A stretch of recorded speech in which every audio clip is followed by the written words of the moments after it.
ahead and say we are going to rewind the clock a little bit back to a little bit before the conversation about the route and everything was had with Hammer while you guys were getting ready the night before. So Stone can be more involved in all that. Indeed. Okay, makes sense. You didn't miss anything travel-wise. It was a very calm time on the road. You guys saw a really, really big rhinoceros type thing. Okay. That I bonded with. Nice. Ish. And technically you can It looked still at me. see it from where you are. Yeah, it acknowledged your presence. Yeah, it looked at me with enough intelligence that I realized it looked at me. Yeah, because they are very, it is called a stoneback, and they are one of the biggest things in the wasteland. They're peaceful and very smart. Just a big-ass elephant. Relevant. Alrighty. Yeah. Okay. Alright. We are set. Alright, is everybody ready? I am loading in right now. Probably get my Let's dice. do it. Hell yeah. Alright. Grab everything in front of me. I'm not gonna roll any of my dice. I'm still gonna roll them in Owlbear just because it's easier, but...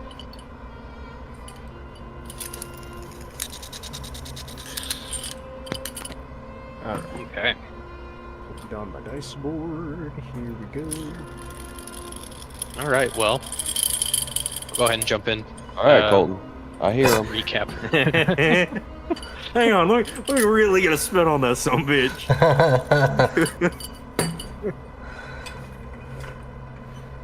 Alright. I am ready. Recap wise, well, on the road with a ragtag group of mercenaries on the Harvest 2 expedition. Last few days were very calm. You had a stoneback walking next to the convoys, so it was very peaceful. They tend to scare a lot of things off in the wastes. But we come back into evening time on board Harvest 2. The sun has just about gone down, and you all are free to place your pieces. If you will zoom out and go over to the left, you can place your pieces on the Unit 3 board that I made. I made a... It's not like exact into scale, but there is a board for you guys to Beautiful. place your little dudes on.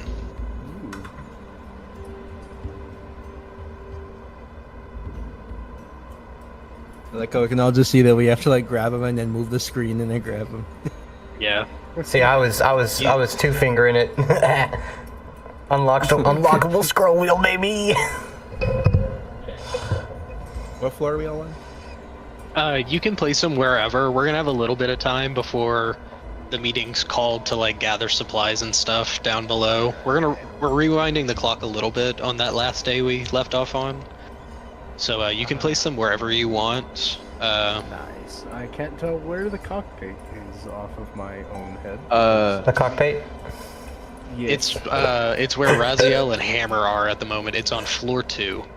Is this where the mess hall is in floor The 1? cockpit. Yes, that is. Yeah, this is the mess hall. Alright, I'll be here. That's up there with bonus action. This is mess hall. This is the reactor room. This is the like hangar bay. There you go, Stone. I got you over there. Where's the doc? Oh, never mind. I see where the doctor's is. That's where I would be most of the time. Yeah. I think you over in your corner reading. Actually, Colton, if you would like to put the Seraphim there, I was going to have he was going to be called in there. If you want to just start him there. Done and done. Okay. Everybody have their pieces set? Are we ready to jump in? I'm ready. Alright. So, the sun is just about going down. Can someone, will someone roll a, I think it's a, let me double check, but I think it's a D12. for weather to see how it changes as the day goes on. Yeah, if someone would like to roll a d12 for shifting weather.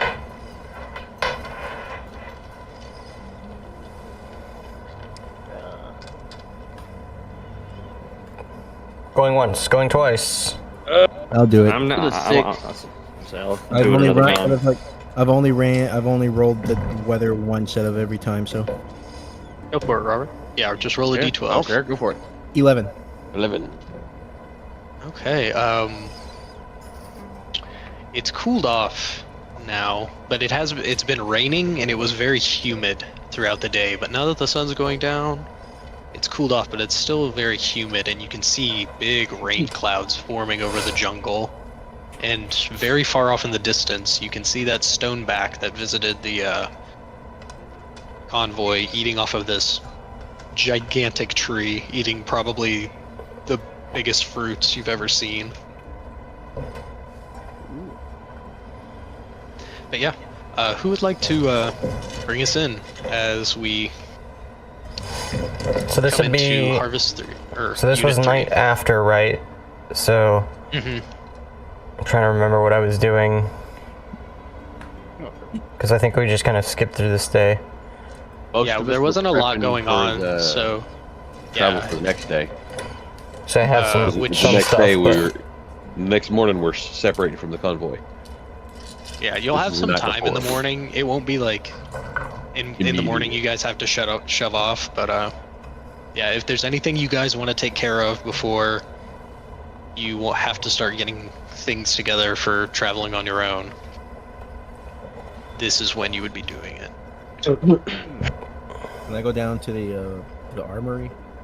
Mm-hmm. The armory is floor 3. It is right here.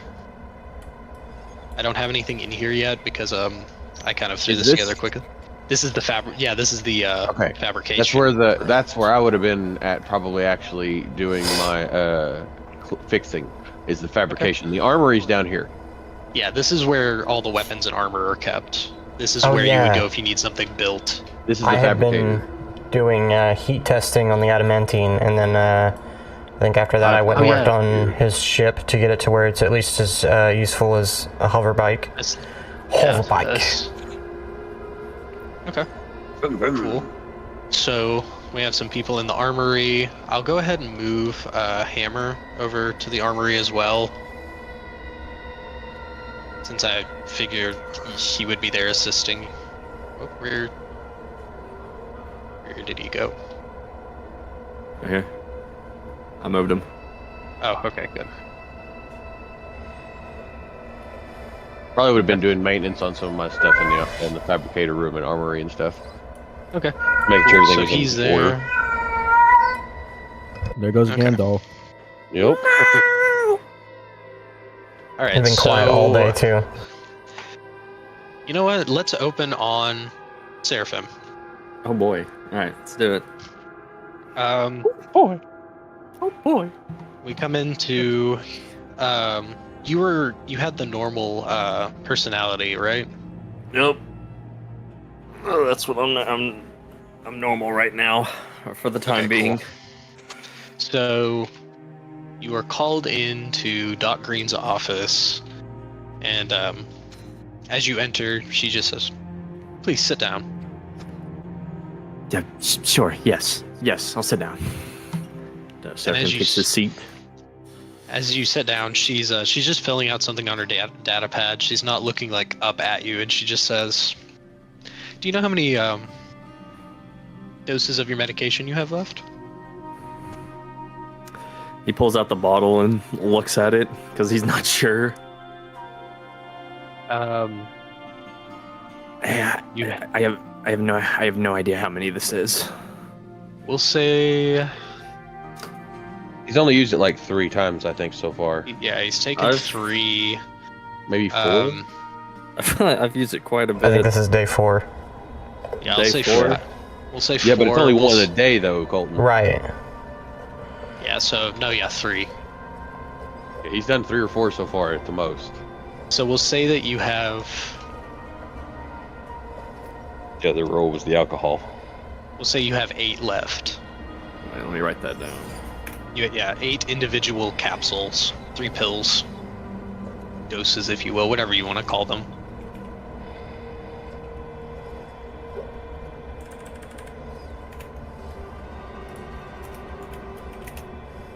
All right. I have them in my inventory as happy pills, so. Hell yeah, that's perfect. Control. So, do you tell her you have 8? Oh yeah, I have a. Yeah,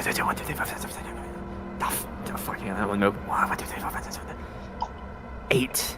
I think that's 8. I can pour them out right now somewhere if I need to. There's no need. I trust you. She like holds her hand up as you say this, and then she's like, "I'm going to give you an extra bottle of 10, just to make sure you have some in case they get lost on your travels. And I also want to ask you if you would sign this." And she puts her data pad down and slides it over to you. And it seems to be a form. A form to share your medical records with other doctors in Sunflower City. As she slides it over, she says, "I can't do anything to help what's going on with your..." And she kind of like holds her hands up around her head and she says, "In your mind right now. But we are going to Sunflower City and they have good doctors there. And I know many of the good doctors there.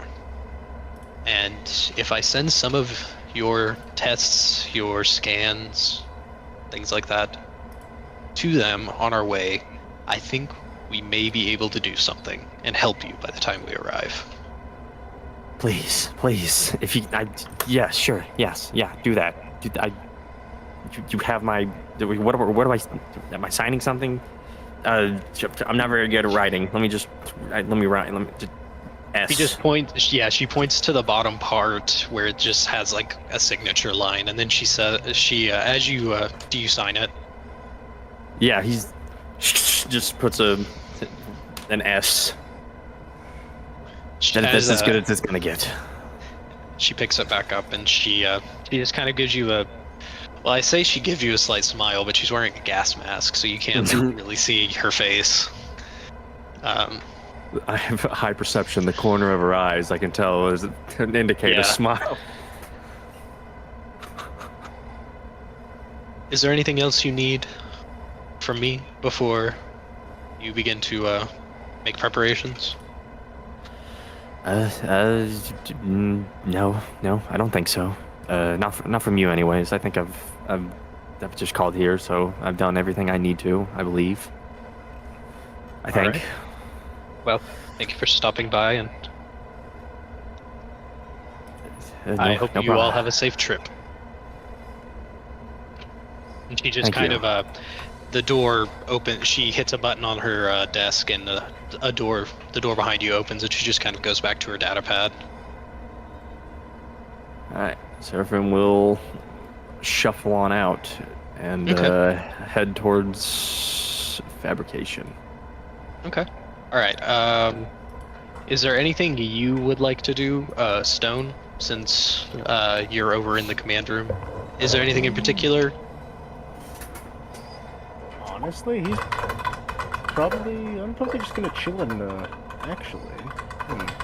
No repairs.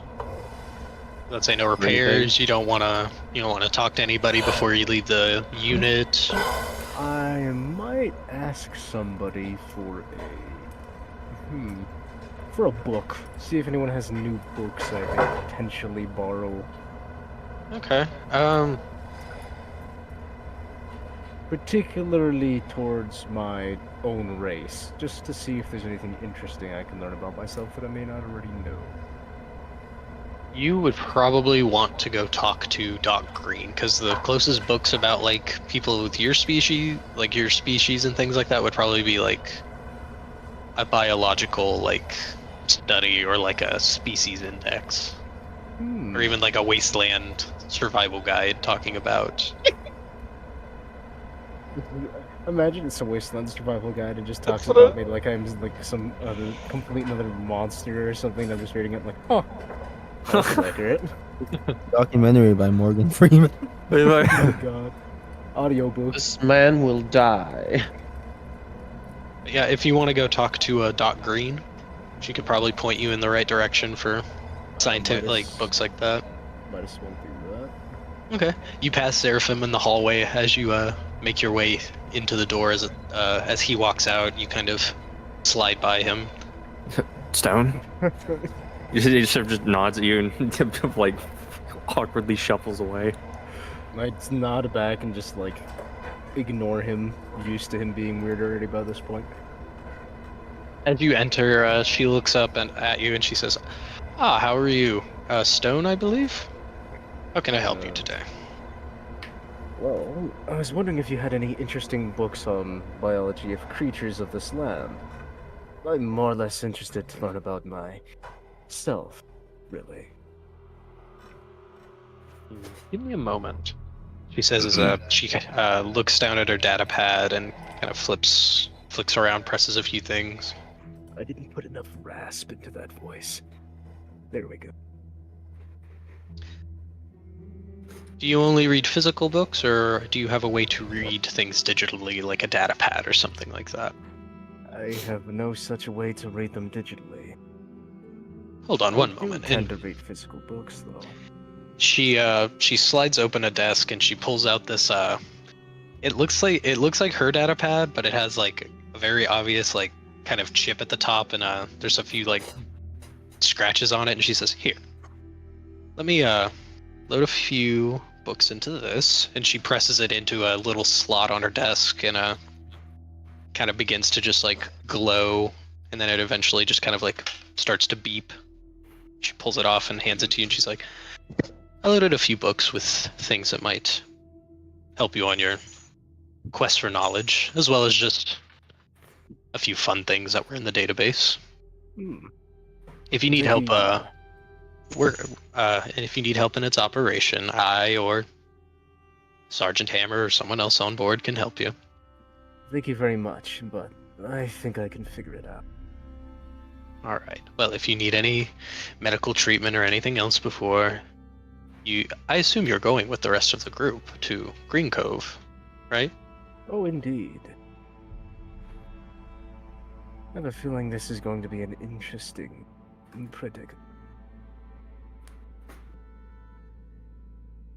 She nods her head as you say this, and she says, "With you lot, I don't doubt that."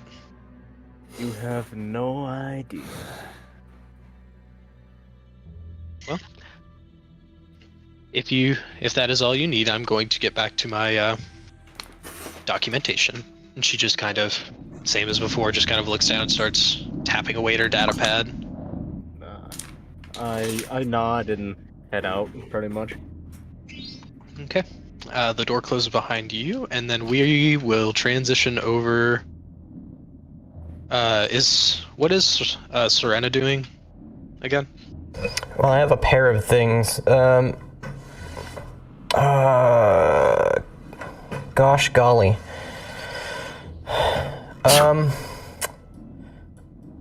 I'll say, I imagine with a roll, but pending you, I'll put the finishing touches on getting the Starfighter to hover. I have been working on it for a couple of days to get it at least, that far.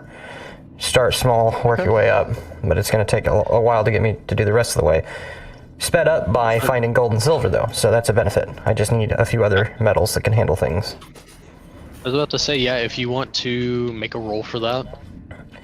Alright, I will make my Tinker check, which is Dex plus proficiency, because I am proficient with Tinker's tools.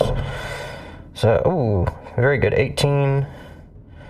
A million. What is it? Fucking 20. I can do math, I swear. 26. Oh yeah, no, you definitely are able to get it at least, if not tonight, by the time you guys depart, it will be able to like function as like a hover bike or a speeder of some kind. The other thing I want to do is go down to the fabrication room, where everybody seems to be having a party of some kind. No, I was about to say the same thing. Be surprised by the number of people here, and I would like to attempt to speak to Staff Sergeant Hammer for a moment. Okay. Yeah, as well, I guess you run into Seraphim on your way to the armory, I'll just and as you both lean in the doorway. as you both get there, what is everybody doing here in the fabrication room as the Seraphim and Serena walk in? I'm probably over at one of the workbenches just tinkering with my two little bots. Okay. Because they turned into my bike and I'm fine tuning a couple settings type of thing. Okay, cool. So yeah, you're just in the corner, just working, just off to yourself. Take What it is away. What is Maxon doing? I'm taking a look at what kind of weapons there are. That maybe I can grab one or two of them. Okay, I would say that you are actually in this room then. This is where like the ready to go weapons are. This is where ready to go weapons would be. This is where they make them and stuff. Oh, okay. So yeah. So, while you're in there looking at weapons, we'll bounce back to that. What does Seraphim do as he comes in? All right. Seraphim, as he walks in, he is right now a man with a goal. Walks over to a workbench next to Raziel. If there's a little bit of room, and he just takes out the light rifle and the hunting rifle and just smacks them on the table and looks at Raziel. You know how to shoot a gun? You know how to build a gun? Yeah. I need help. What do you need? I need done? toolage. I have an idea.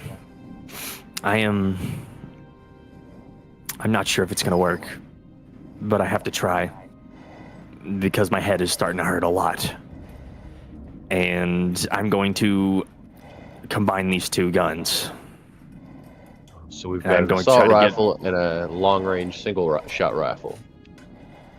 Yes, this is the light rifle that I've had to keep on me, or the screaming gets louder. And this is my hunting rifle I've had for a while, and there is no screaming, luckily, but I can just feel the hate if I put it down for more than 5 seconds. So I would like to put them together and see what happens. It can either be good or bad, and at this point, it feels bad. Well, considering one's ballistic weapons and one's radiant or energy, we can probably do like a double barrel thing, and a switch to flip in between, both possibly. That could work. We could also do something maybe where the bullet part of the gun is infused with the light energy of the other gun. That is very possible as well. Have it cycle through the area where the radiant the energy would infuse with the shell coming out and power it up. Make it a stronger attack. That could be something I would want. Yes, that sounds correct to me enough. So is there any tools in here? Do you have I don't have tools on me. I know how to use them, but I don't have any. I give a chuckle. I've got tools. And plenty of spare resources around here. So, DM, what should Oh yeah, I no, roll? I've been listening the whole time. Since you guys are both working on it, you roll a tinker check, Kyle, and if you want to help him, you can, Colton. Well, What am I have double proficiency on any check that requires a tool Oh yeah, you. that I'm proficient with. I only have regular So- proficiency. That is, you said with sure. advantage. Yeah, if he's helping. yeah, if he's gonna help, yeah, roll with advantage. Roll with your heart. I have skills with 4 different That's tools and a fucking jaw 18 harp. plus Tinker's Tools Dex, right? Yes. Yes, And your Dex plus proficiency. So that's gonna be I think it's 26. No, 27. Okay. Yeah. Plus 3 and then plus 6 for my double proficiency. Yeah. So we have a 27, and then if you want to roll again, you can. Oh, that was the higher of the two. Oh, okay. Yeah. No. So The other one I rolled a 5. Ooh. It will be very easy to combine these weapons together. It's basically what kind of functionality do you want to like be more dominant? Do you want it to be more of just like a long range weapon that just hits like with a very like hard hitting like laser piercing shot, or do you want it to be more like an assault rifle with like light infused bullets? Like what kind of weapon are you looking for? Long range, smaller clip, shorter range, faster fire. Yeah, exactly. Like, do you want more flying down range and being like more of an like you said, like an infused like bullets that have like some form of light energy going along with them, or do you want it to be like a full-on long range like laser anti-material rifle essentially? Oh my god, yeah, that one. That sounds awesome. You can't tell me laser. Even it can't say you could have a laser AMR and not give it to me. Yeah, that's what we're going for. Okay. So a very long range, very like focused energy weapon. Yeah. You would be taking like the power center and like the receiver part of the light rifle and putting that onto like the like body of your hunting Barrel. rifle. Yeah, and then just probably It'll finding some supercharge the barrel itself, which will shoot the projectile out at a faster speed while infusing it with the radiant, turning it into a fucking railgun. Yeah, exactly. Railgun. You basically turned the radiant producing energy part of the first rifle into the electromagnetic generating part of the railgun. Yeah, we'll say that instead of it doing radiant or piercing, we'll say that it does force damage because it's like melting that projectile down and just firing like the pure like just energy essentially. Hell yeah. Let's see. I don't know what stats to change. Oh, wait. I'll say that it'll have what's the range of the hunting rifle? 180 for no disadvantage, 540 with disadvantage. Bump it to 300, just like the max range without having to take disadvantage, and then would be a good equivalent for that. Probably 600, 620. Yeah, we'll go. Make it 6. We'll make it 630. Sounds good to me. And then you can make the damage. We'll do Isn't that the 2d10 one? Yeah, Already? The hunting rifle's the 2d10 one. It's the 2d10. Yeah. Should we add like a 1d6 or 1d8 for the extra radiant? Yeah, we'll do. That would be the representation of the extra damage, even though it's going to be forced. Yeah, so if you still want to do piercing damage, you can, but I'm cool with just changing all the damage to force damage. Oh, I'm fine with it all changing the force. I just want to know what I add altogether. So it would be 2d10, and then I'll say maybe a select amount of charges to give it that extra d8 to maybe like you overclock the battery to make it more powerful, give it a bit more armor piercing capability. Oh, that's fine by me. It's got an overheat thing, and you can possibly get spare capacitors, but they would probably have to be recharged over like a long rest or something like that. Yeah, like this gun, it's the same with the other light rifles. You'll just have to like either leave it out in the sun or like find a way to like just plug it into a generator or something like that. Fusion cell. Yeah, yeah. Have Alex cough in its vicinity. Yeah, literally. Alright, so how many times can I fire it before it needs a recharge? What's what was it the- originally? The hunting rifle. One. The One hunting really rifle one. is 1. I'll give you. You know what?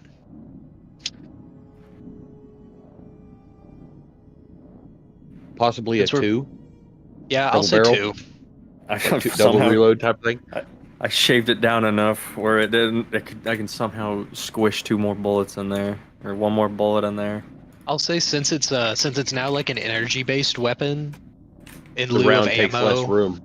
Yeah, like since it's just that small projectile, you're able to.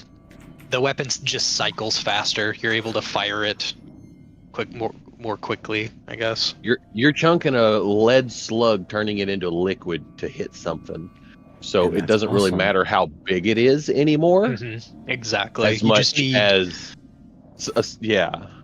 yeah, just enough to make a shit ton of force. But yeah, He's got a tungsten. He's got a clip of tungsten toothpicks. exactly. Yeah, that's what I was gonna say essentially. But yeah, so it's basically a tungsten rod thrower. So you guys figure out those blueprints and everything. So wasteful. So, what's wasteful? It is That's so wasteful. a All random that thought. tungsten.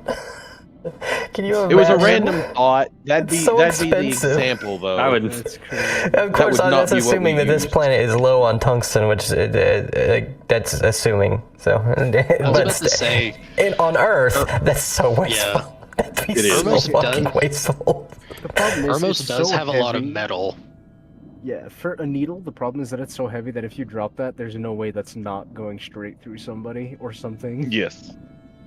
That's why I said that was just the random example. It's almost like having a tungsten toothpick That's shoved in there. Yeah, pretty much. If you're Just gonna so make it cycles a over gun the- that a shoots room. like radiant projectile tungsten toothpicks, well, I say tungsten toothpicks, but toothpick-shaped projectiles, tungsten's the metal you want to use because it's very, very dense. Yeah. That just short of like osmium. Yeah. Oh wait, one more thing. How many charges are we? What are the charges we're putting on this thing for the extra damage? Equal to wisdom or If something? we're gonna do Wisdom like one dex? round, one set that you can only do it 1 round per long rest type of thing, I would probably say 5. I was gonna say 5, so the fact you said 5, I was thinking 5. It's 5. 5. Well, that's what I could think of for the balance, because you can still shoot it normally, you just can't get that extra damage. Yeah, it's like you overclock it and you get that extra Yeah. like powered armor pierce. Yeah. Yeah. Perfect. But as you guys are figuring that out, and it's definitely gonna be done by the time you guys leave, like fabricating With that a roll. rifle. Yeah, with that roll, and then like with the bonus I give you guys for rolls, like trying to build stuff here with this crazy ass fabricator. Like, What is the Yeah. bonus? I'm not telling you, that's a DM. Just wondering. Hey, if you told me, you told me. If you didn't, you didn't. Laura would be happy with me, wouldn't she? God damn it, dude. I'm not- you I'm don't not listen to upset at you campaign one. asking. You don't even know. But They don't even know. So Serena, we will Maxon, you're on deck. Serena, you have the floor to talk to Maxon. You see, All right, mine's gonna take the way Seraphim- longer, guys. Watch this. Sorry, I wanted to build a gun. I'm just kidding. I'm just joshing. I just joshing. Is it physics time? It's physics time as I pull out a chain-looking object, and I approach Staff Sergeant Hammer. he is currently standing next to the fabricator as he seems to be feeding it some hydrogen from a tank to feed the sun, powering it.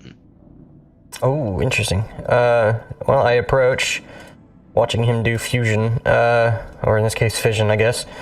And I hold up a sort of chunked out looking, very thin chain. All the links are kind of like small but flat and thin, all linked. And it looks like it's a pretty long object in my hand. And I just kind of hold it up. And it looks like there's little chunks out of bits of it here and there. It looks damaged. I just kind of wait for his attention to shift as he gets done with what he's doing. He sets the tank down, kind of adjusts a few levers, and then as he turns, he notices you, and he takes the goggles he has off, and he says, "How can I help you?" My weapon that I typically carry with me is a bit damaged, and I wanted to see someone with your ability to quickly repair small issues like this. I figured you might have an easier time repairing this, which is my whip that does 1d4 damage. This is me saying that the 1d4 is because it's damaged. I want to see if I can improve it, make it a little better. He takes it and he kind of is it made of metal or what is it made of? It's made of metal. I wasn't assuming what it was made of. I imagine probably just steel.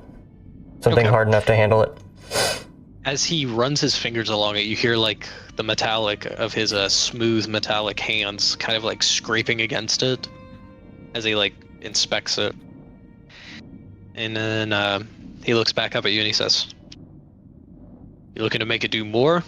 Make it something make it do something a little different alongside?" What would different look like? Well, could put some capacitors here, and he's kind of like just pointing at random spots where like the whip would make contact with a person. Mm-hmm. Could put some energy cells here to disperse elemental energy with semi-piezoelectric type crystals that store different types of elemental energy. We could put them there, and then when they smack into something on contact, the pressure causes them to release a small amount of elemental energy. Interesting. Yes, I think I like this idea. Okay, and he walks over to right here, and he kind of fumbles around, and he pulls out this container holding a bunch of these crystals, and he brings them back over to you, and he says, "What are you thinking? We have fire, lightning based,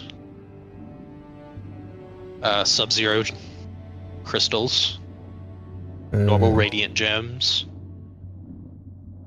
and loud concussive ones, which are thunder damage above table." Well, it already does. It already makes a fuck ton of noise because it's a metal chain whip. Yeah. Maybe the concussive blast. Okay. He takes it, and he takes a couple of those crystals and sets them down on the table here. And he's like, "Should be a simple job. Should have it done by the morning." Thank Is you. there anything else? Your men. Now, above table, I know we've talked about this before, so this is a narrative, but, Yeah. Your men. How well trained are they? Well enough to know their ways around the wastes, how to fight most things in them, survive if they get cut off from the rest of the group, use most weapons you can find around here. Would they do well with some hand-to-hand PT? I think it's been too long since we've had that. Have some of them meet me in the hangar, and she kind of like looks at her arm. An hour? It will be done. I'll refresh them. Maybe teach them a few new tricks. And she'll just kind of nod and step out. He just smiles and nods at you, and then goes to work. He begins to from his hands you see they almost just appear from his fingertips, small little connection sockets that will hold the crystals that connect to your whip. He just kind of seems to just be forming them from the metal that makes up his hands, just kind of setting them down on the table as he does. Oh yeah. Walking out, fighting the urge to just yank that whip off the table and then crack it over the top of Seraphim and Raziel. Just. Have you ever heard a metal whip? The metal chain whip? Yeah, those things are insane. It sounds like a 410 going off.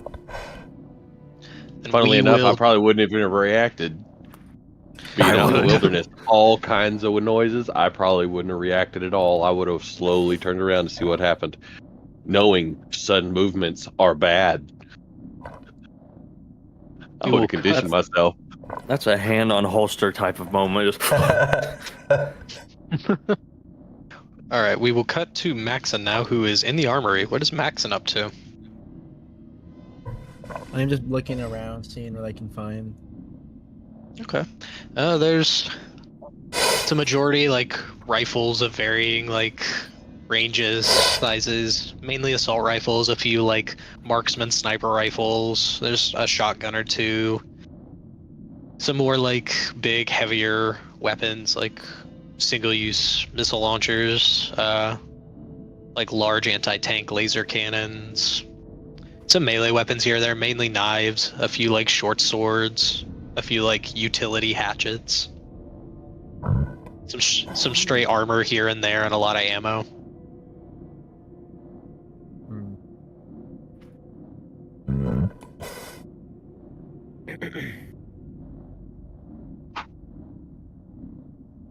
Oh no. I'll probably just head over to the fabricator then. Okay. As you come in, you just see Staff Sergeant Hammer working on a very strange-looking chain metal whip, and Raziel and Seraphim seem to be building something over there. Arm deep in gun parts. yes, this goes Literally. here, this goes here. Like Seraphim's helping Raziel, but every so often Seraphim just like, okay, now if we tune that, just like somehow tweaking out some kind of high voltage part. Just okay, yes, now this is what's gonna make it go boom. All right, yeah, that's what you see as you walk in. As the door closes behind you, Hammer turns around and sees you and just kind of nods as you walk in and says, "Do you need some help as well?" He looks to him and he goes, "Oh, I see everybody's playing workshop. Let me join in too." So Yes, it is very busy down here. I want to see if there's anything I can do to the helmet I have. To the what? Remember the helmet that I had? I think so. Will you remind me again? He had well, it's not a helmet, more of like a headpiece that was part of his Is it just like your pilot's helmet? yeah. Oh, okay, yeah. It What are wasn't- you? it wasn't armor, more or less just part of the book. So Okay, yeah. What are you wanting to do with it? what are my options? Can he see in the Think dark? creatively. What is something you would want to do? Is the idea I of was the about to workshop say, here? yeah. It's like, yeah, What like so benefit you would it have- give you? Yeah, I'm thinking you could probably make it into some kind of minor magical item. Like, yeah, like they said, like if you wanted to make it have dark vision, since you're just a human. For if you wanted example, to have it. sorry to cut in. For example, my helmet, you're I have dark vision so long as I have battery remaining. But that battery, I can also expend up to 60 seconds on it before it burns out to do thermal vision, which is how I spotted the worm the other day. Yeah, so you could do something like that. If you wanted to do something like a targeting relay, I'd let you Enemy have tracking? like Advantage let on you- attack rolls? I'd let you have advantage on attack rolls with like a set number of charges, and that would be like a targeting like a targeting assist type Auto-target. thing. A Yeah, little bit of exactly. Deadeye. What would You that- just what hit would- your what VAT would that do? system.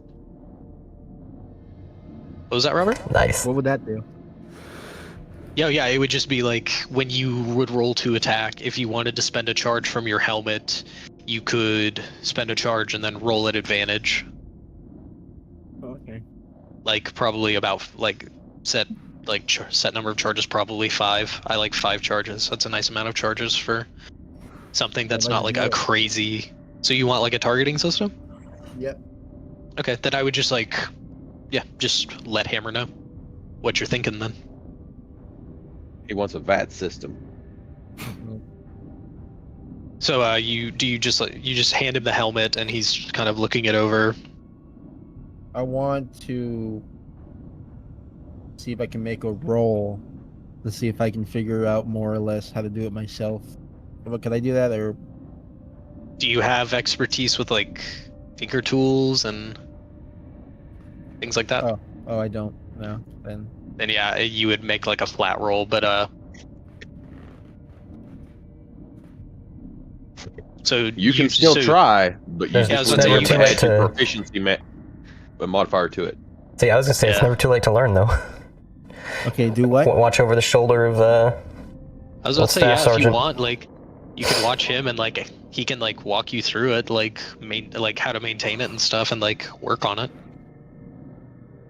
Since it is your helmet, you'd want to learn how to work on your own helmet, even if you get it upgraded. Yeah. So yeah, that makes perfect sense. Because, like, one thing we haven't explored yet, going above, like, point of order for a second, one thing we haven't explored a whole lot yet, because we haven't done a long campaign, is we haven't explored downtime stuff.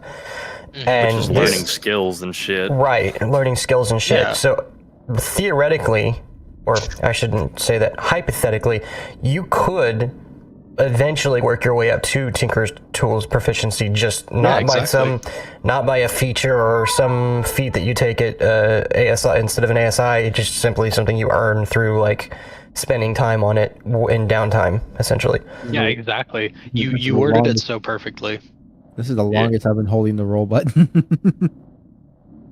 I was about to say, like, if you roll, it would be like your modifier to try and fix it yourself. Your dex plus your dex, and that's it. Yeah, like it would just be your dex modifier. And like with you trying to fix this thing and then upgrade it, that would be a pretty high roll.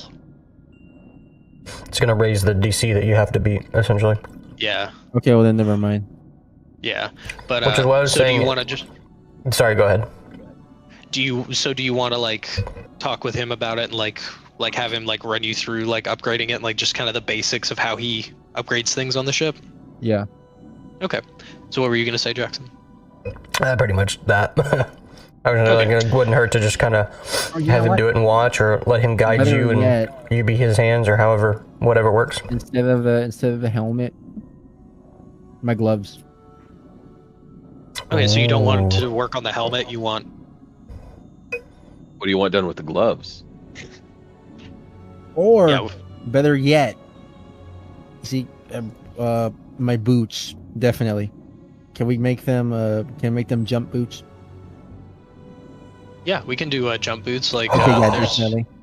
there's a spell for like the spell jump that like triples your jump height. Like yeah, that would be super simple. Just like 5 charges, you can cast jump. First thing that came to mind was Cad Bane's little rocket boots. Yeah. Yep. Oh yeah, That's it would the basically first be thing that came to mind. It would be boots that Oh. have like That's so small fucking rockets or cool. some kind of propulsion to make you bounce. But yeah, is that what you want? You want like some jump boots of some kind? If we get the option to add more modifications later, then Oh no, yeah. I'll This is stick just to rocket boots for now. this is just like what you guys are going to get before you break off from this. And This is prep before we go on our own little mission and then meet back up. yeah. What kind of upgrade do you think would be most useful to you before we go? Because I can already like defend myself decent enough with how much I can take hits. I so- was gonna say I like the idea of you doing jump boots because I've noticed your one thing is getting to the fight. Mobility. You don't have a lot of mobility options, so getting to the fight is a good idea. I like that. Yeah. But once I Okay. get there, I can actually stay there and plant myself there. But being able Yeah, to move- exactly. Gotta You get need, there you first. need good positioning. So yeah, you hand him you hand him the boots. You give him a basic understanding, and he's just like, sounds good. So I basically tell him. So a friend of mine was able to jump really high. I want to see if you can make my boots able to do the same thing.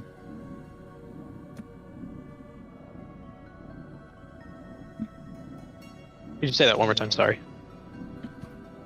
I said, so I tell him, I basically just put the boots onto the table, and I tell them, so back home, one of my friends was able to jump all the way on top of buildings. I want to see if it's able to replicate that into the boots, so I can at least lift myself off the ground. He picks up the boots and kind of looks them over, studies them for a second. And he looks back up to you. I don't know if I can make you jump buildings, but I can definitely make you jump higher and farther. Well, let's get to it. Sounds good. And he sets him back down on the table and he points over to a part and he says, "Hand me that wrench." I grab it, and then I toss it to him, and then he catches it in his hand. Mm-hmm. It's almost like it goes to his hand like a magnet when you throw it to him. I give a chuckle and elbow Seraphim.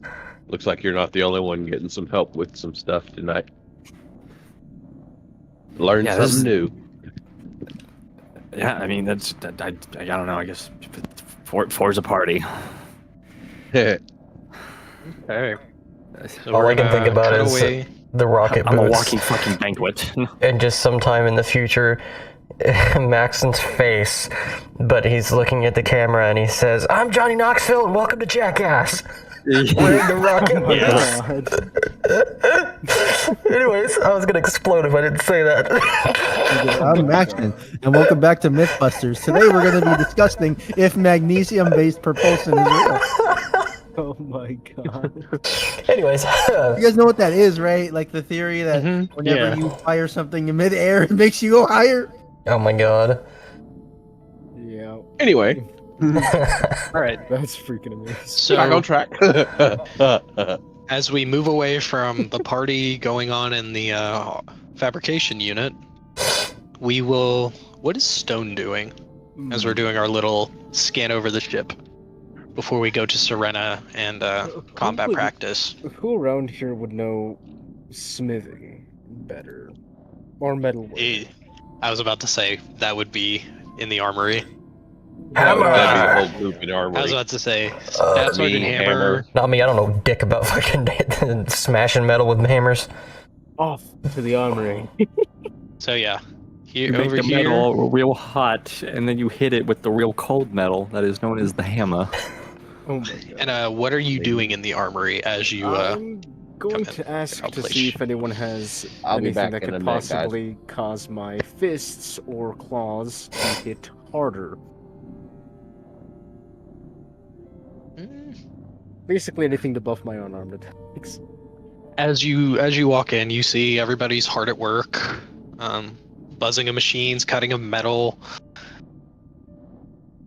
As you walk in, same as before, Hammer turns, nods, and looks over to Maxon and asks him if he can take over on working on the boots for a second. As he walks over, and he says, "Ah, Stone, how can I help you, my friend? Taking a break from your books, I see."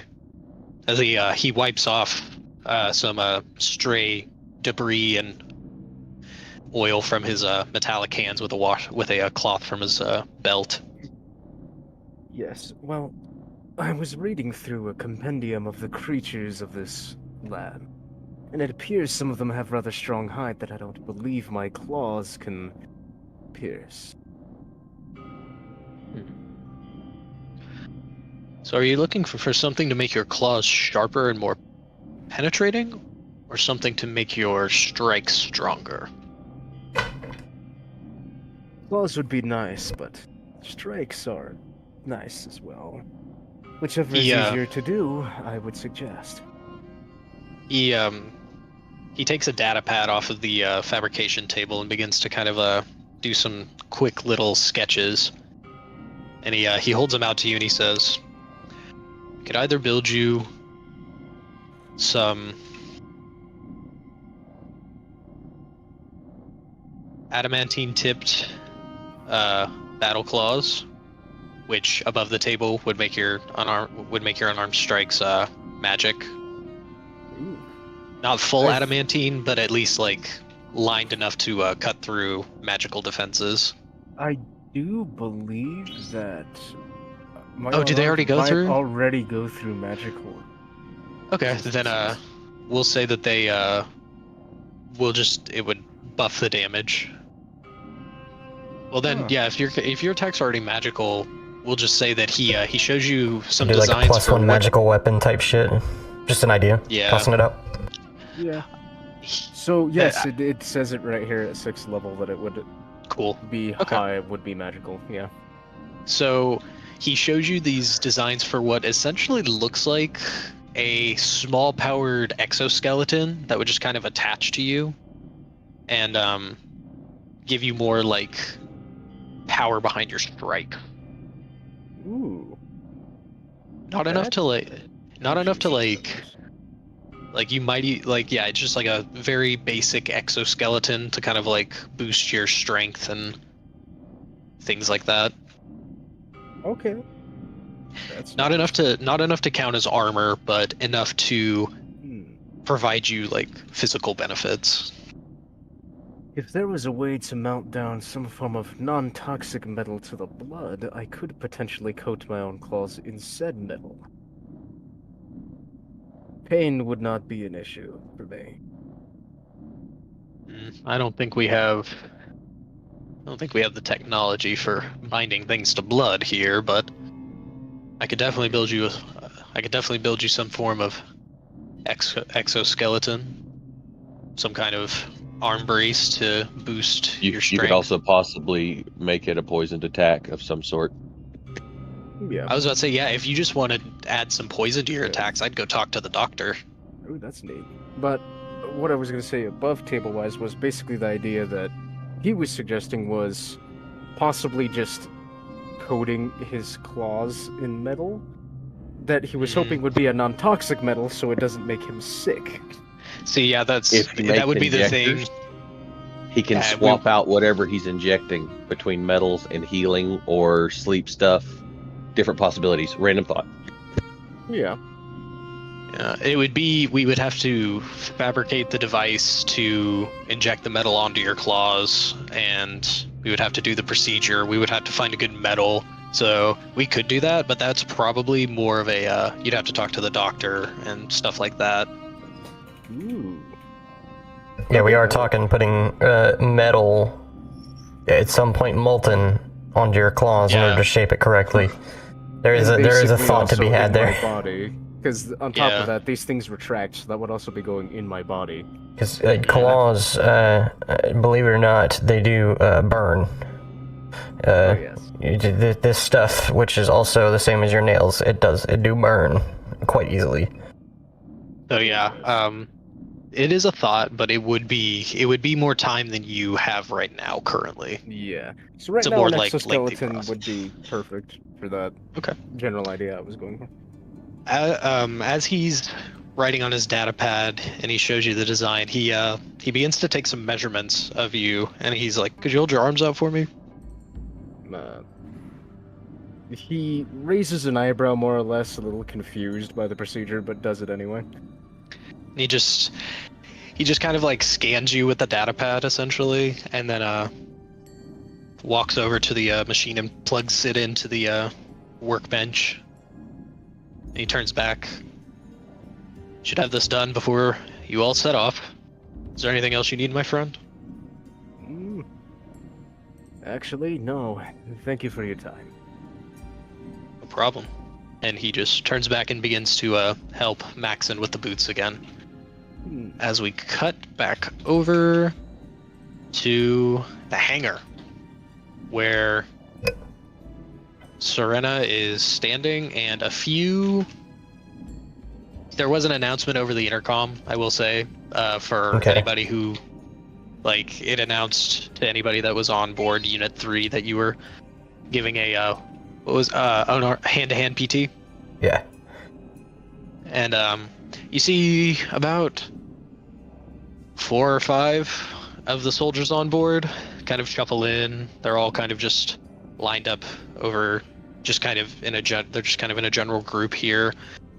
And then right as you're about to start, you see Alexander shuffle in and just kind of take a spot in the back. Before this, while I was waiting this little hour to pass by, what is the availability of tungsten on the ship? Speaking of tungsten, do we have? I'd probably say they have some. Would it be enough to make maybe a metal tube about as big around as your hand, holding a circle shape? For not very big, just kind of that big around, and then kind of around in this shape, circular. Kind of like a tungsten donut, essentially. Tungsten donut, pretty much, yeah. Okay. I'd say they probably would have enough, but you may have to replace some of it. Okay. Because I'm thinking of like the thing that I'm currently constructing and stuff that would be available that I could. They probably do have enough to spare, but it would just be that is one of the more rarer materials on here. Okay. Just they didn't bring a lot of it, but I'm sure it could be spared. And magnets. Oh yeah, he could probably make you magnets very easily. Okay. Well, this little reactor I've begun to construct. I'll say me and Alexander are probably having him help me test it, powering up. I still need stuff to put in, like proper materials to put into it to get a return on energy, but having him poke it with his energy just to get it firing up to see if it'll run, handle the heat well. Yeah. Handle the fusion.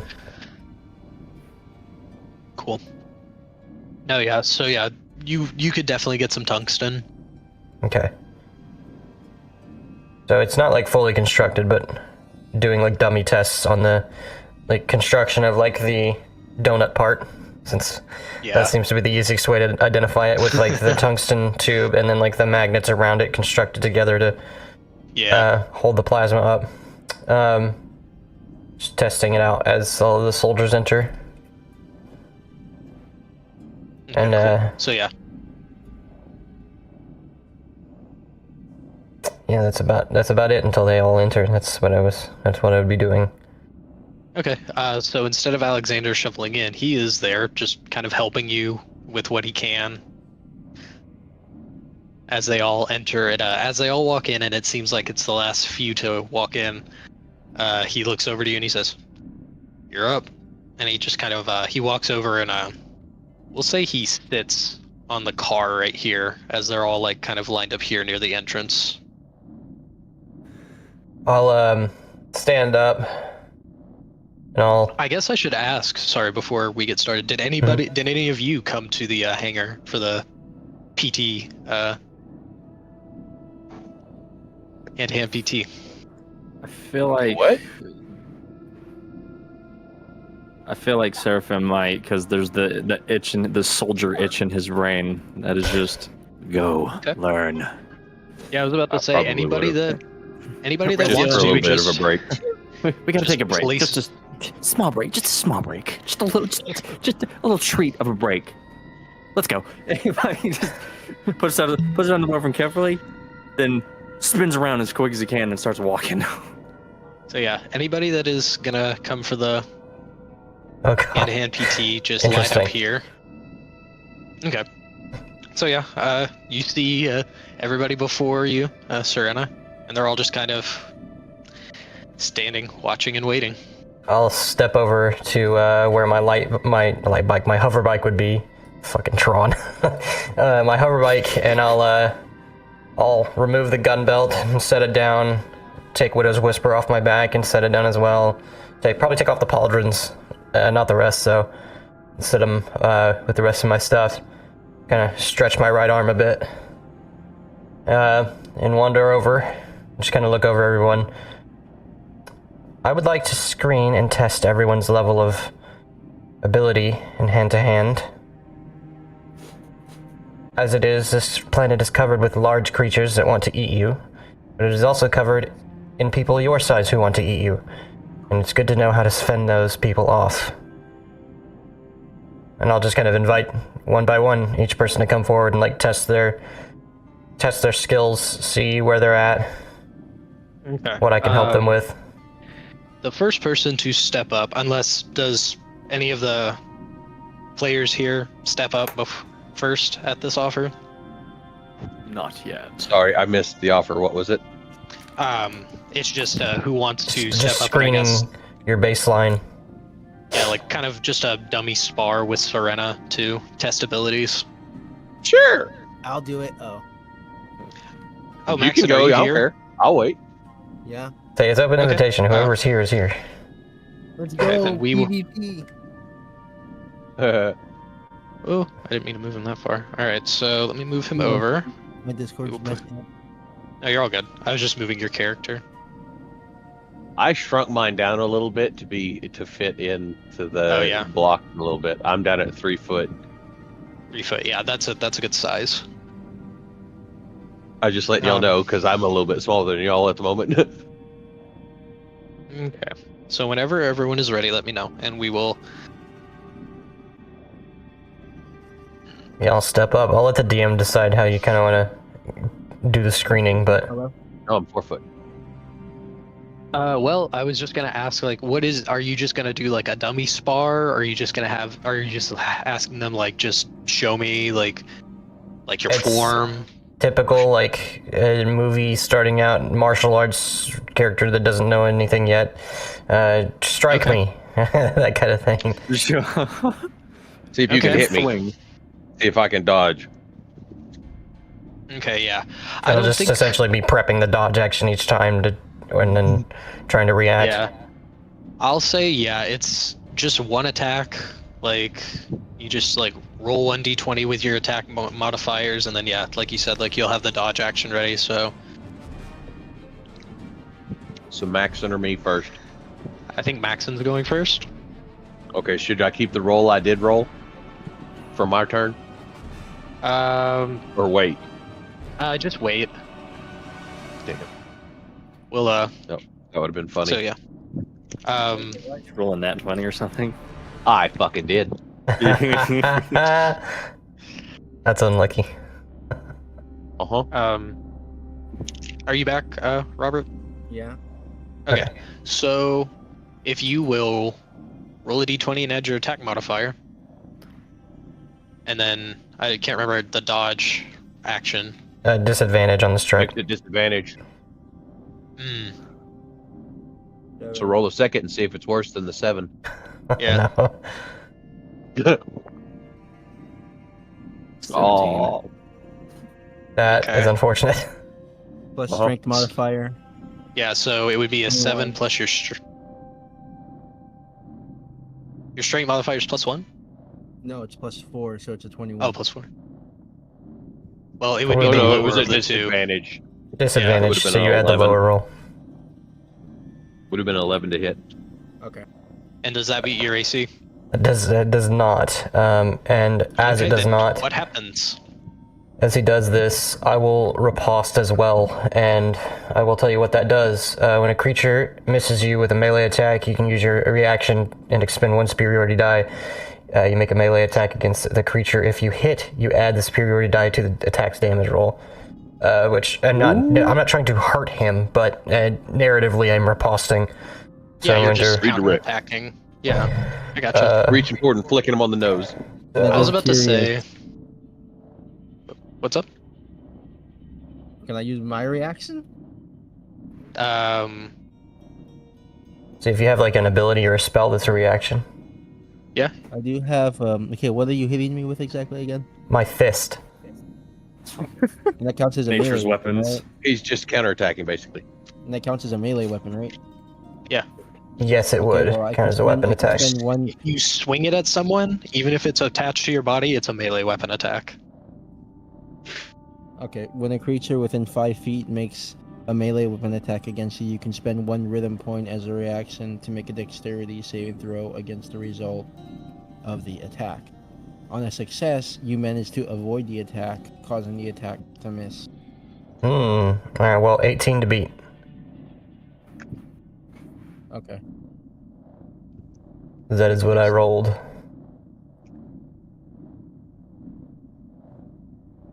You said So yeah, 18? roll. Yeah, so roll plus your dex. Okay, and on top of that, I can also, where is, you can add half your proficiency bonus rounded up to any strength saving throw. Well, this is a dex, not a strength. Any strength, dexterity, or Oh, my bad. constitution Sorry. that doesn't already. So I guess I Okay. just add +1. Okay. 14 plus 6. Ooh. Okay, yeah, that definitely. I definitely. Like, Okay. Nice. What Trade happened? for trade. So he can dodge and weave. He bobbed and weaved. So we'll say Ah. that he threw a punch, you blocked it, and then went to counterattack, and then he like threw his arm up like boxer style and blocked it. My turn. Yeah, Because that was a reaction. This is actually like. This is why I like this class because it actually feels like a real like bob and weave match. 22 to hit. That is a hit. All right. All right. I want to actually. I'm gonna again refrain from actually doing damage. I'm specifically at the punch or contact point, not. I was about to say, Doing like, damage. if you got, I wasn't gonna like record damage. I was just gonna record hits since we're like sparring. I figured you guys weren't trying to kill each other. You're just like, Each hit will be a Right. tap. yeah. And then, because I'm hitting him with a punch, doing bludgeoning damage, I will also move him 5 feet around me, to my left, I guess. So between me and everybody else. So like Okay. I hit you, and it carries enough force that it actually moves you around me. Smack him with the. Did you hit him with your human arm or your robot arm?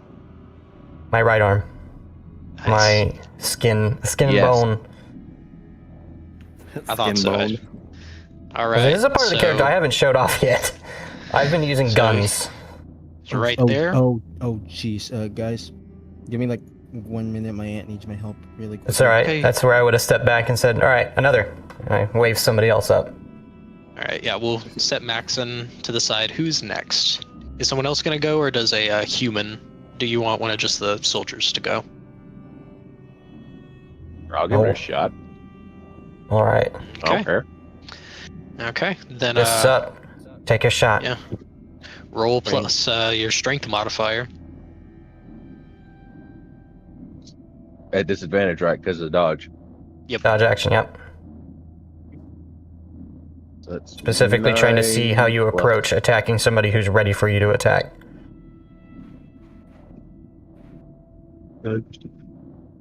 I also got an 11. You got an 11. I got an 11 as well. I rolled a 9 plus 2 for my strength. All right. I'll do the same thing. I will riposte. Hang on. Let me go back to my. I was about to say you're gonna long rest before we do this again. Yeah. So, These come over back on a short rest, anyways. I'm not worried about expending, but yeah. yeah. Let me roll to hit again. Ooh, this one may not hit. 8 plus. Let's see. What are my numbers? 12 probably doesn't hit, I imagine. No, it doesn't. Okay, I didn't think so. Yeah, so I block and then throw a sloppy punch, expecting probably not as much skill as you show me. And then I'll see how you deal with a punch as it shifts back over to my turn. Specifically see how you deal with a second attack. Do I get to take the dodge action as well? You already used your action to attack. I know. Because that was my reaction. I know I was joking. Okay, just making. This also misses. I So was- yeah, you're not too bad. This is a fucking Probably. 10. So you take it quite well, surprisingly.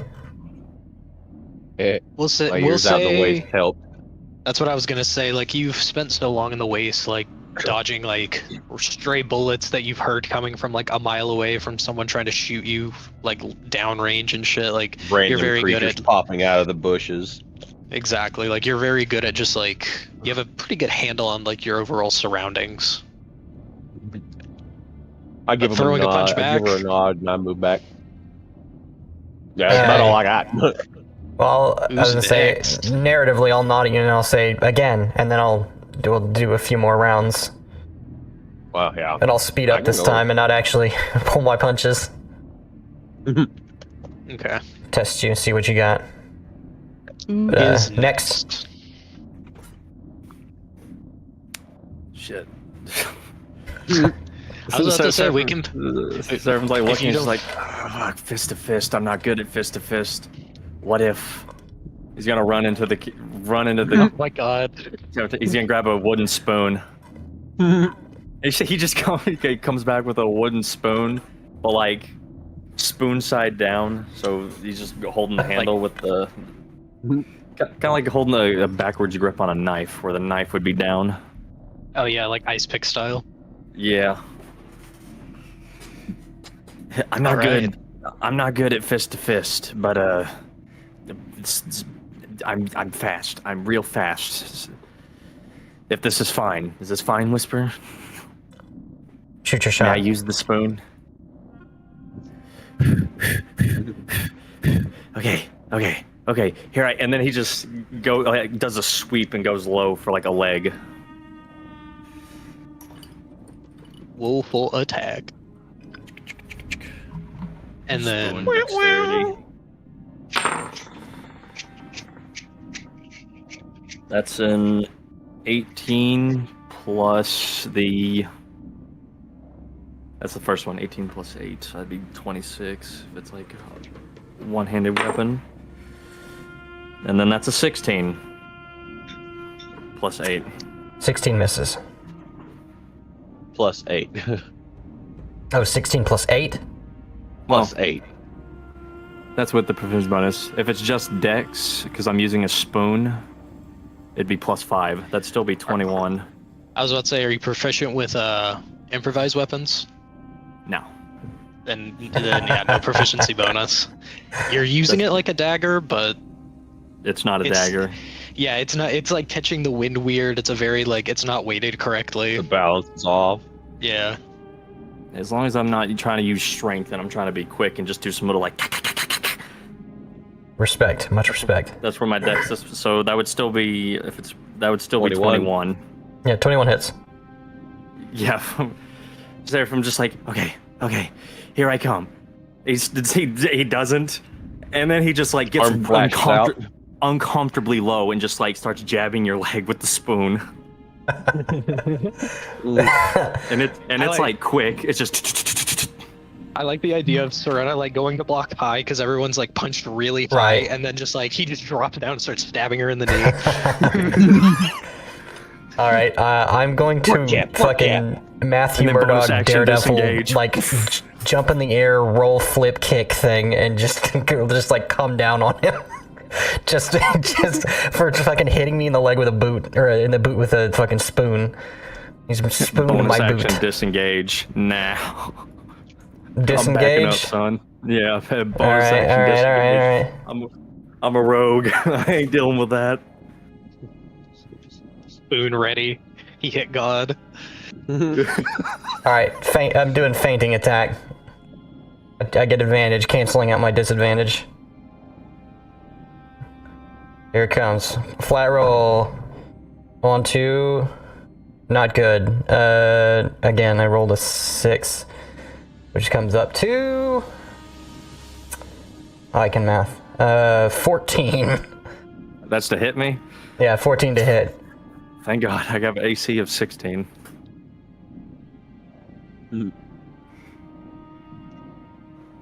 Haha! Aha! Fucking as you. High five! Okay, Sap hands. second attack. I missed with the second kick. Yeah, I have 2 attacks. I haven't hit anybody else, but you hit me with a fucking spoon. So you're getting You got a bunch of me, jabs the spoon in the arm, just knocks it out the 19. way. Okay, that one does hit.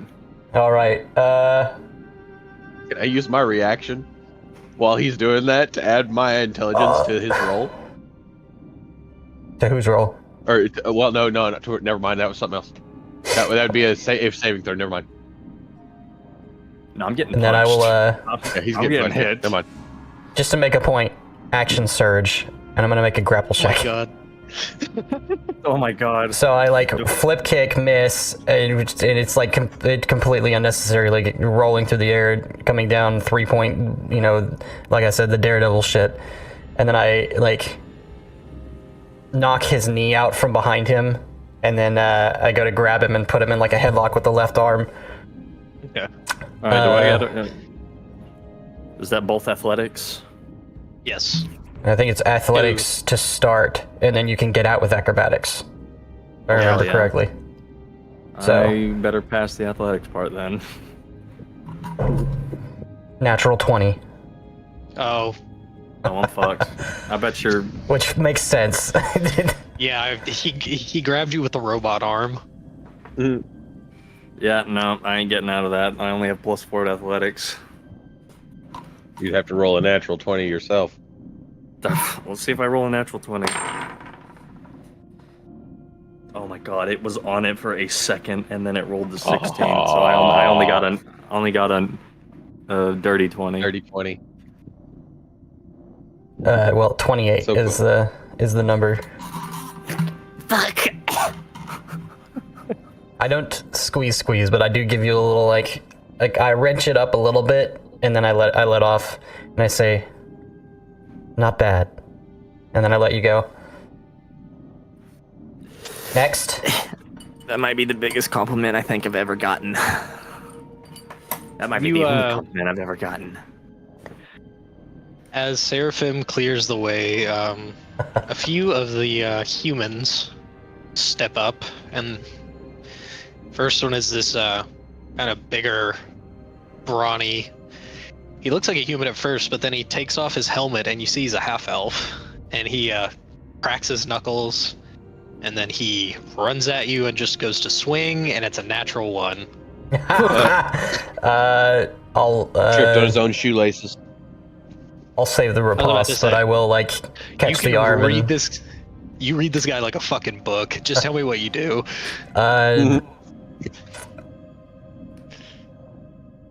I mean, yeah, I'll just Most catch. embarrassing thing you can think of. Yeah, I was about to say. I just like, catch it punish by the me. wrist, and I just Most like embarrassing thing. very lightly with not even with a metal arm, just grab attack feint to the side, grab by the wrist, and then flip him over onto his back in the floor. Just minor return of the wrist, and he's just over on his back. Probably came at you with the classic, "Alright, don't blame me if this hurts." Yeah, no, like this guy was Come on, being little an woman. I full on, I absolute, tucked my left arm behind my back and then just turned him yeah. over. He's like beat red, and he doesn't even stay for the rest of the exhibition. He goes into the I do canteen. reach down to help him up though. He accepts it, but he just nods after you help him up, and then he just leaves. Like bruised his as he's ego walking quite. out, leaving so soon. Everybody else got a learn. formal ass meeting, and he just got twisted. As he passes me, I pat him on the shoulder, going, "It's all right.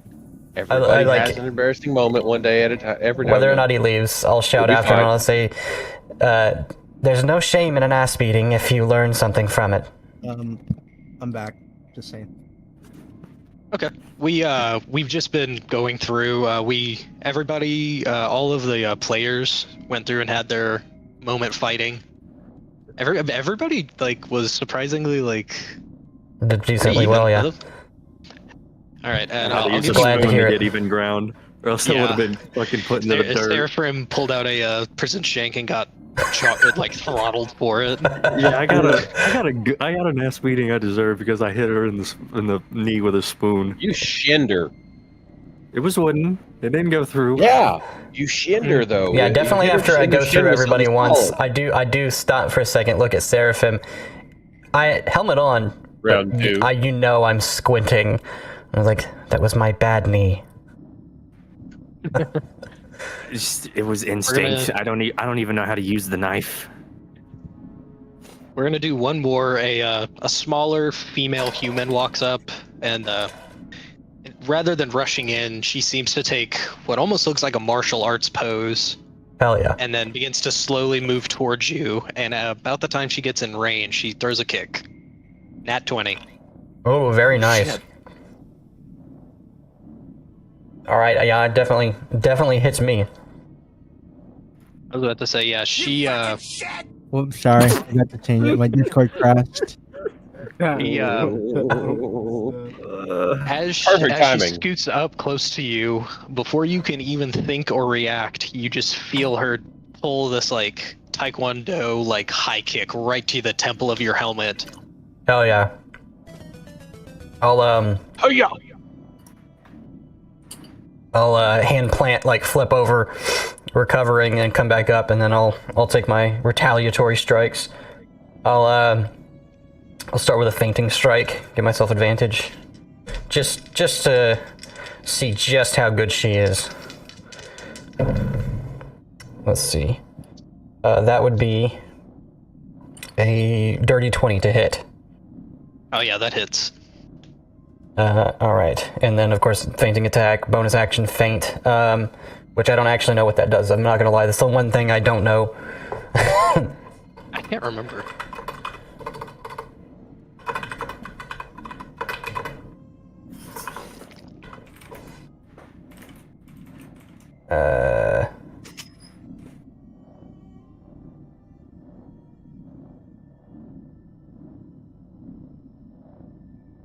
Potentially, I don't trust that. I don't trust that. What is? Does any of them say? You can expend one superiority die and use a bonus action on your turn to feint. Yes, Choosing one creature within 5 feet of you as your target, you have advantage on your next attack roll against that creature this okay, turn. so I would have been using if my... that attack hit, add the superiority die to the attack's damage roll. Oh, okay, wait, so the feint is just the, like, description of what I'm doing. You give advantage on that, yeah. So the bonus action gives me advantage, but I don't do anything other than that with my bonus action anyways, so that works out. That adds up. So how do you get in and strike? She's just standing there, same position, like, just watching you after delivering the kick. I think, foot, like, boot to helmet, and then I, like, hand plant on the floor, flip over, come up, and I'll you know, since we're being kind of narrative, I'll swing around in a very flashy move. I sweep my left foot around, spinning to my right, and then sweep her leg out, spinning one more time, and then I come in with a fist, and I just stop right at her chest as she's, like, rising up. Then I'll stand back up again, very, like, low stance, so that if once on the second spin I come around and I'm just right in the right spot to, like, hit the target and then knock them backwards from a low position. And then I'll just stand back up. Very good. As she gets to her feet, before she walks away, she just bows. Like a hand to palm, very, like, monastic looking, just does a bow and then walks back to a formation. Okay. And then I will start to make, also pairing people off and practicing, and we'll get some PT done. Teaching people how to fight. Okay, yeah. Or how to fight better. I have learned that spoons are effective at pissing people the fuck off. As you pair people up, Alexander walks up behind you and he just says, I'm trying to see if you can teach this old dog a few new tricks. I won't even wait, I'll just turn an attack. We probably went back. Oh shit, It's hell immediate, yeah, I turn around, backhand metal fist, because I know he's a hard guy, so, like, I'm just going for it. Roll that attack. What is that? That's in the dark. I don't know, it's in your house. 24. Yeah, that hits. Obviously, waiving the damage, but I'll move him 5 feet this way.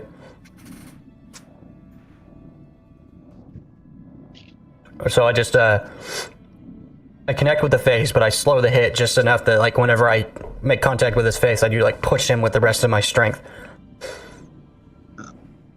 As you push him and you strike him and move him, which would be alarmingly more than what he would have expected. I was about to say, yeah, you notice the surprise on his face after you move him, and then he just he smiles and he is going to. And just to see what he'll do, I'll hold off my second attack and just see what he does. Wave the second attack. So I want to see what he does on his turn. Ooh, big numbers. The dirty 20 hit? Dirty 20 does hit. Shield. I'm just kidding. He, as you see him kind of crack a smile, he just with his left side being the side that's closer to you, he just like 1-inch punches you, and it, like, you feel it, like, just punch into your chest just a little bit. Like, it's not a lot of force, but, like, with how close he is, and just, yeah, you feel it through the armor. This is a dense guy. This is a dense guy. She's been observing. Yeah, I definitely nod at that. And then I'll come in and deliberately try to test his, like, not his reaction, but his reaction and rapid strike reaction. How he does on that, but we can waive that for narrative. Yeah. Just, I was about to say, so you just testing throw like just a quick flurry of blows? Yeah, I just throw several punches at him, a few kicks maybe. She does do the kicking. As you throw those punches, you notice only having the one arm, he's like going from blocking attacks with his forearm to catching them with his hand almost like instantaneously.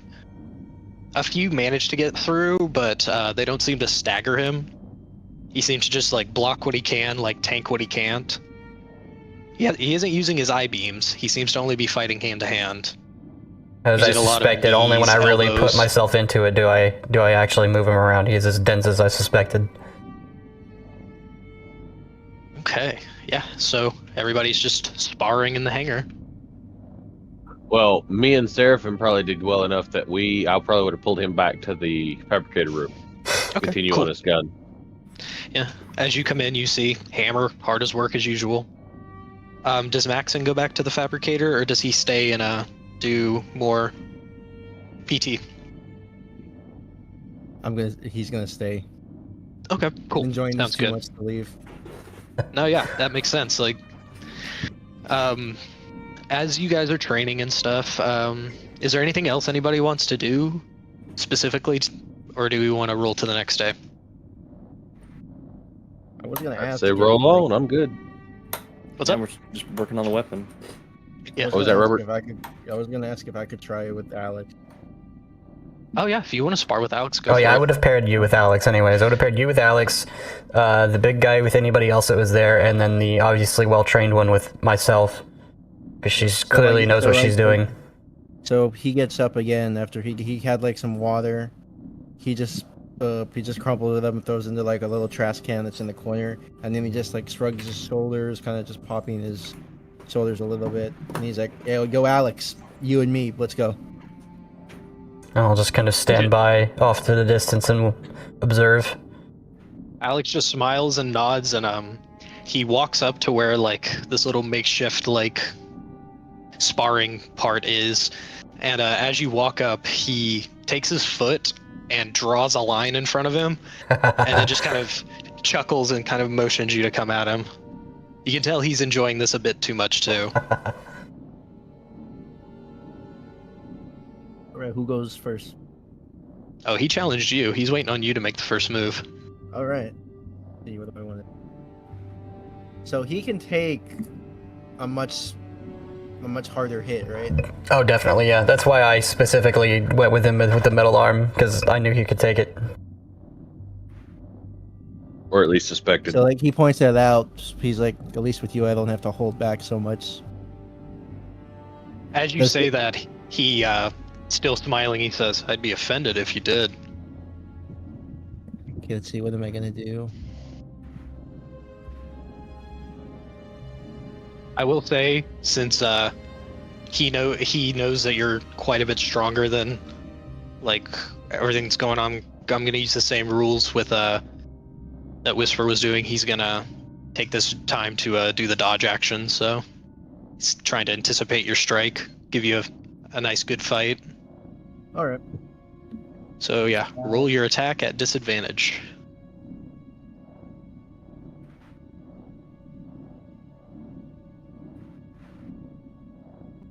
All right, that was just over my stuff. Yeah, no worries. A 2 Ooh, and a 16. So Damn. Alright. So yeah, as you run up, what kind of strike were you trying to do? Were you running up and just trying to punch him? Were you trying to like kick him? What was the intended strike? I was gonna try to knock him down. I was going for a kick. Like Okay. sweep. So you were trying to sweep his leg? Yep. Or something. As you go to sweep his leg, you hit it, and it's kind of all your momentum just stops as you hit his leg. You met a movable rod. Is that a wall? And Do you have another attack? Because you could if you have another attack, you can go ahead and roll that too. I think use a you bonus have- action to throw a punch. You don't get extra attack, just as like a class feature. Let me see. I think I do. Check your 5th level. Yeah. Oh, but I have to spend points. That's the thing. Oh, okay. Okay. Okay, never mind then. I can use my bonus action to throw an additional punch. So does that count?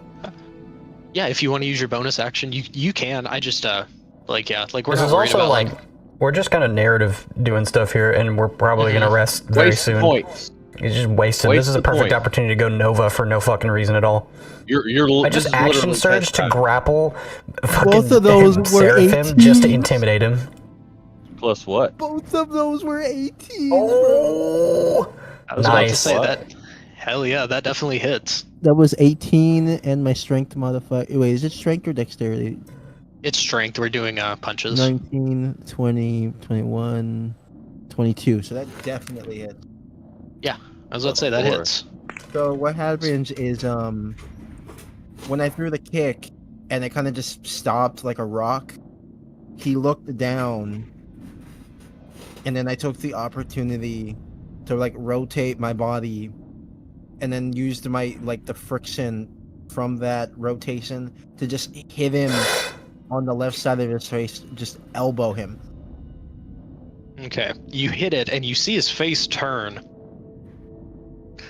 And about that time after he turns, you as he turns his head back to you, like your elbow still resting on his face, you see his eyes begin to light up a bit more. And he just he looks to you and he says, "Hell yeah." And then he's gonna fire some eye beams since you're a tough boy. Oh, since you're a big boy, you get the big boy attack. I'm a big boy now. See what that is exactly. I need to make sure I'm rolling the right thing with that. I didn't want to. I mean, I could have punched him again, because remember the thing I had, but I had to use my points, and at the same time, I don't want this to be so. No, yeah. I was about to say, the reason I'm having him do eye beams against you specifically is because your character is like a very tanky, out of everyone that could take his attack, you strike me as the one who would be okay if he shot you with it. Remember, I got hit 5 times within 2 turns, and I just Yeah, kept exactly. avoiding it. That's what I was gonna say. Okay, it's a nat 20. Okay, and I am going to use my. Let's see. I get my points back whenever we have to roll a initiative anyway, so. Yeah.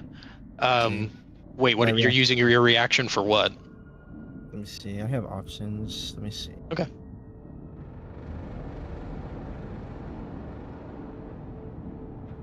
I will say it is a nat 20, and this attack it gets Gonna hurt. you gotta beat a 31.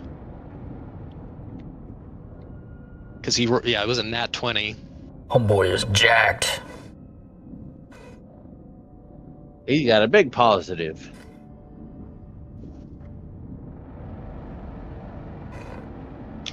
Let's see.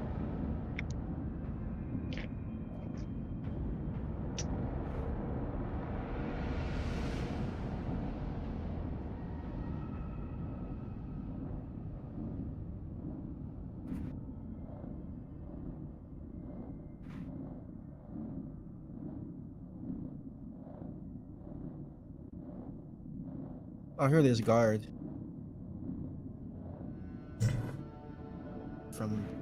Oh no, this is all for melee. Yeah, I was about to say this is a ranged spell attack. He's just able to fire it in melee range because he has the gunner feat. Unless it lets you take anything. Surprised it doesn't give me the dodge action as a reaction. Yeah. That's pretty but yeah. rare. The most, as far as that one goes, on dodge action is cunning action for rogues that get it as a bonus Yeah. action. Very, very rarely you'll see it used as a reaction for something. I think monks can use it if they spend key points. That sounds fucking like some scummy ass fucking monk shit. And All people right. still say that monk is a shit class. I don't know why. Oh, it's very, very good. I was about to say you're fighting one right now. But so I can't do yeah, anything. as your blow lands and he turns to you and his eyes light up, you basically just get flashbanged, and when your vision comes back to, you see Alexander standing over you while you're on your back, offering you a hand up. He starts laughing. Oh, that hurt. You hear me off to the My side bad. as I'm just observing and taking mental notes. Very dense. Very dense. So yeah, takes his There it hand is. up and then just dusts himself off. I was about to say Alexander helps him up, and he's like, "Hope I didn't dent you up too bad, kid." And he like pats your shoulder. He's like, "Don't feel too bad about it. I'm not gonna feel anything in about 6 hours, maybe." He nods, and then he just goes back to like light sparring with you, just basic, like what he was doing with Serena, just punches, blocks, stuff like that. And then, if that is everything, we're gonna transition into the next day. Does that sound good? Sounds good to me. All right. Who wants to roll encounter and who wants to roll weather? I rolled weather already, so someone else. Let's see, I've rolled weather a bunch, and then I did the last encounter, so... I'll roll weather. Roll a d8. Well, 8. I guess I'll do the encounter again. I'm gonna grab a drink while the rolls are being found out. It is cold, cloudy, and windy, and it is still rainy from being next to the jungle. And then let me get my encounter sheet in front of me so I can make sure I have everything. D100. Yeah, D100.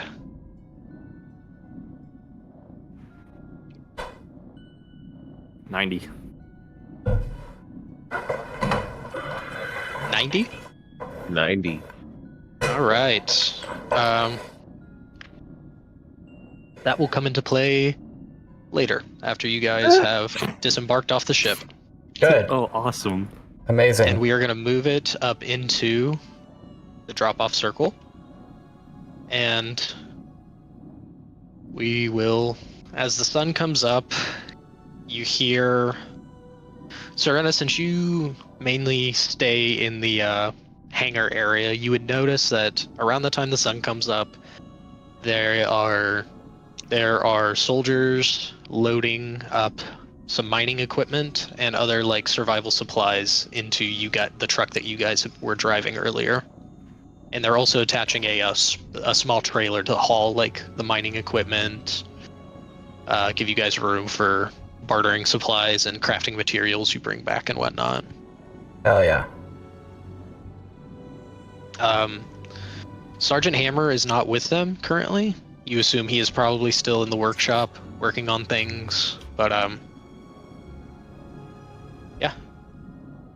Who would like to kick things off as we go into the day? How's the gun looking? How's this new, the laser AMR? How's that?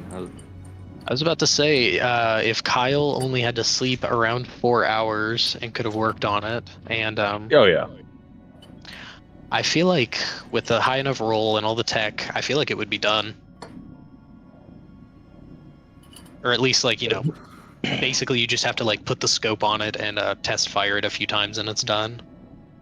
That's exactly what we're gonna do. You kidding me? To the roof. To the roof. What happens when you touch it? Let's see, when he touches it...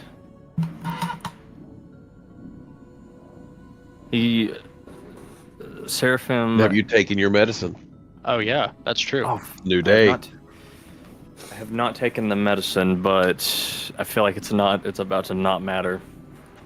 Okay. So he got up because he forgot to take the meds this time. He's just like, okay, new gun. We're gonna see how it works. New gun. That's new gun. And now that he's there, He's like, Raziel notices him. He's kind of just like hovering over Jittery. it, almost afraid to touch it. I don't know what's gonna happen, but Should I prepare some restraints? maybe just do one thing. Just one thing for me. This me. Mm-hmm. Don't hate me. And he grabs the gun, and he kind of is like hands on it. My Goes armor down- bot engages on my back, and my anchor bot actually walks over and grabs a hold of your leg. And he picks it up, inspects it, put the scope on it, just like it's quick, it's faster than normal. Just gets it on, adjusts it, look through it, and then he just has it. He's holding the buttstock down low with it on his shoulder, kind of like a Marine style. Yeah. My rifle. This is my gun. And as he holds it and is just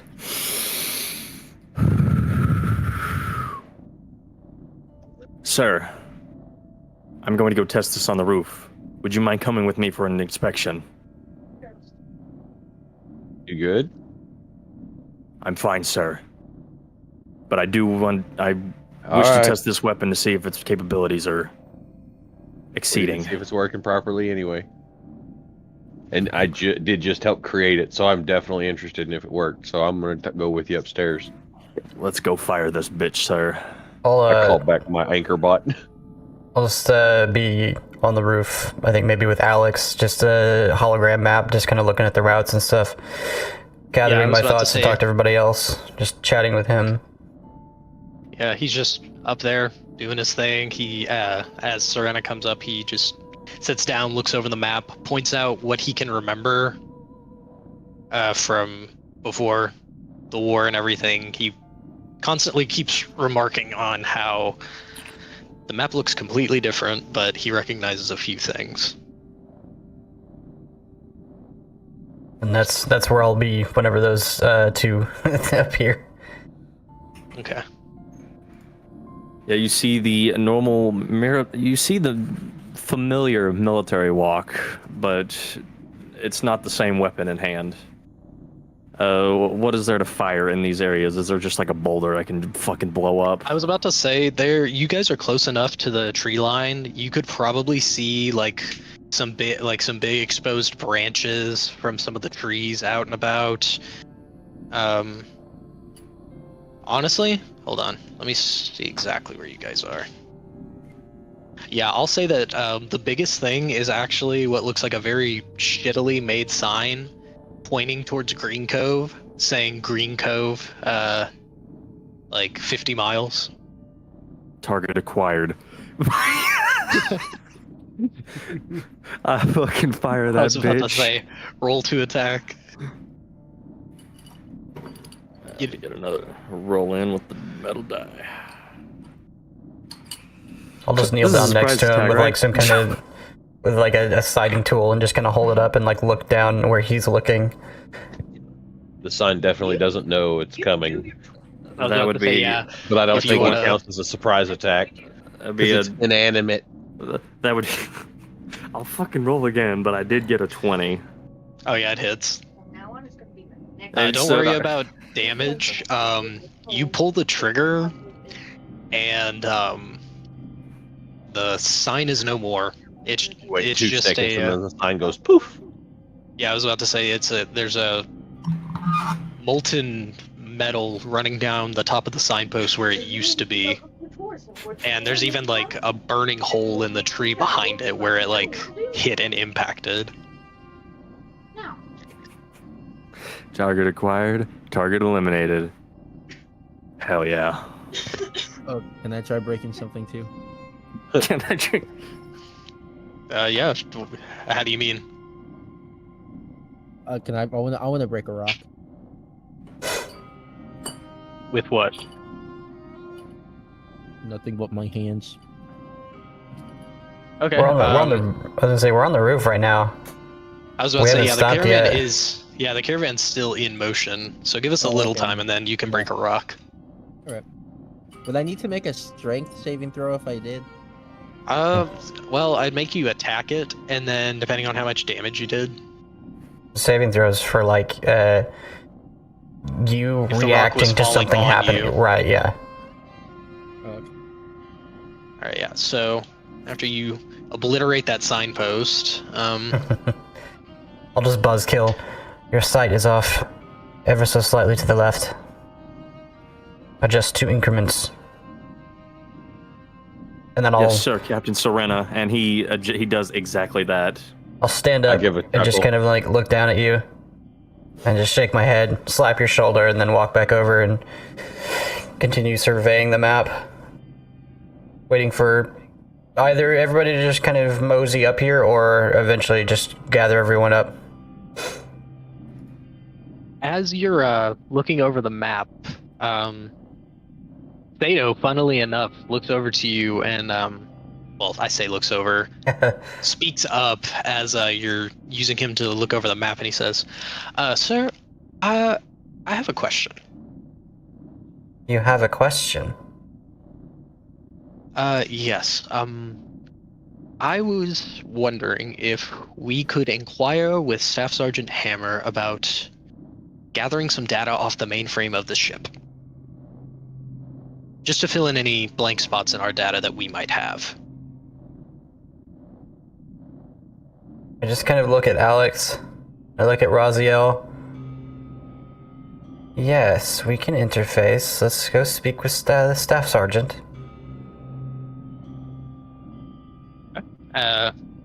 As per usual, he's working on things in the fabricator. Yeah, I'll retract the hologram because it won't project once I leave the deck anyways.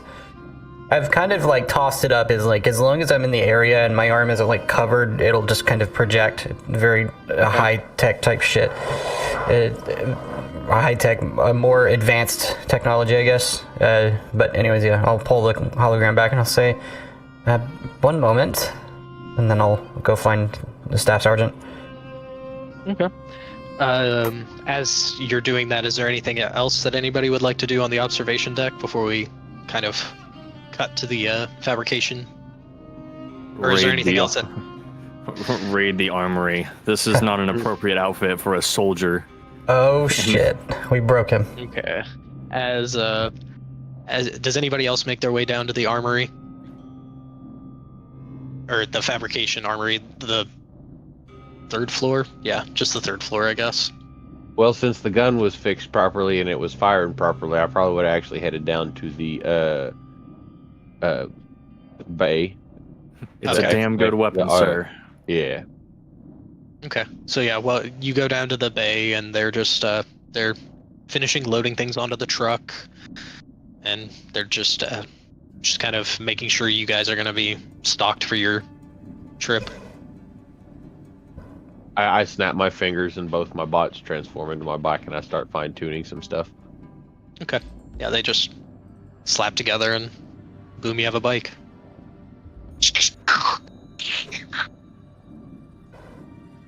Alright. Then as Serena and the Seraphim make their way to the armory, Serena stops at the fabricator, and Seraphim, I'm assuming, just beelines into the armory without saying a word. Okay. This is where we part, sir. As you enter, you see Hammer is putting the finishing touches on what seem to be Stone's exosuit, and you see your whip and Maxon's boots sitting on the table. I enter and I look at him, and then I look at my arm, and I don't say anything, just to see if Sato does it on his own. If he doesn't, then I'll speak. Nope. Just dead silence. Staff Sergeant. He turns around. Oh yes, how can I help you? Sato would like to ask you a question. He kind of he kind of smirks a little bit and then turns in and says, "Would he now?" Apparently, Sato, Yes. Repeat inquiry. I was wondering if I could interface with the communication and information centers of Unit 3 to fill out any gaps in our knowledge of the local area and anything I might be missing. And as he says that, Staff Sergeant Hammer kind of like stops and thinks for a moment, and he says, I suppose I could help with some map data and then any data we have on local tribes or groups, routes. Well, Things of while that we're at nature. it, would I be able to send a communique out back to Bunker A? Of course, we would be heading to the communications and logistics room to download this data anyhow, if you would follow me. As convenient as I And thought it would be. He will take you to floor 2, and it's the room with the hollow globe and the 2 antenna dishes. It's the communications room. Well, I will just clip and just like hand him Sato, and I'll kind of. Are there like technicians in here, or they're robots as well? It's mainly just robots Okay. sending information. You see occasionally someone comes in and like types a message and just leaves as you assume the bots like are the ones that send it out and stuff. I'll just kind of But, like step in between a couple of them, or however many there are, and just kind of like lean over. Message out to Packard, Bunker A. As you say that, one of the bots like turns its head to you, but it still continues to type on the pad it's typing on. So it. Yeah, it's like it turns its head and looks at you, which you get the eerie feeling that means it's listening to you. Okay. Need an open line, brief conversation, if you're available.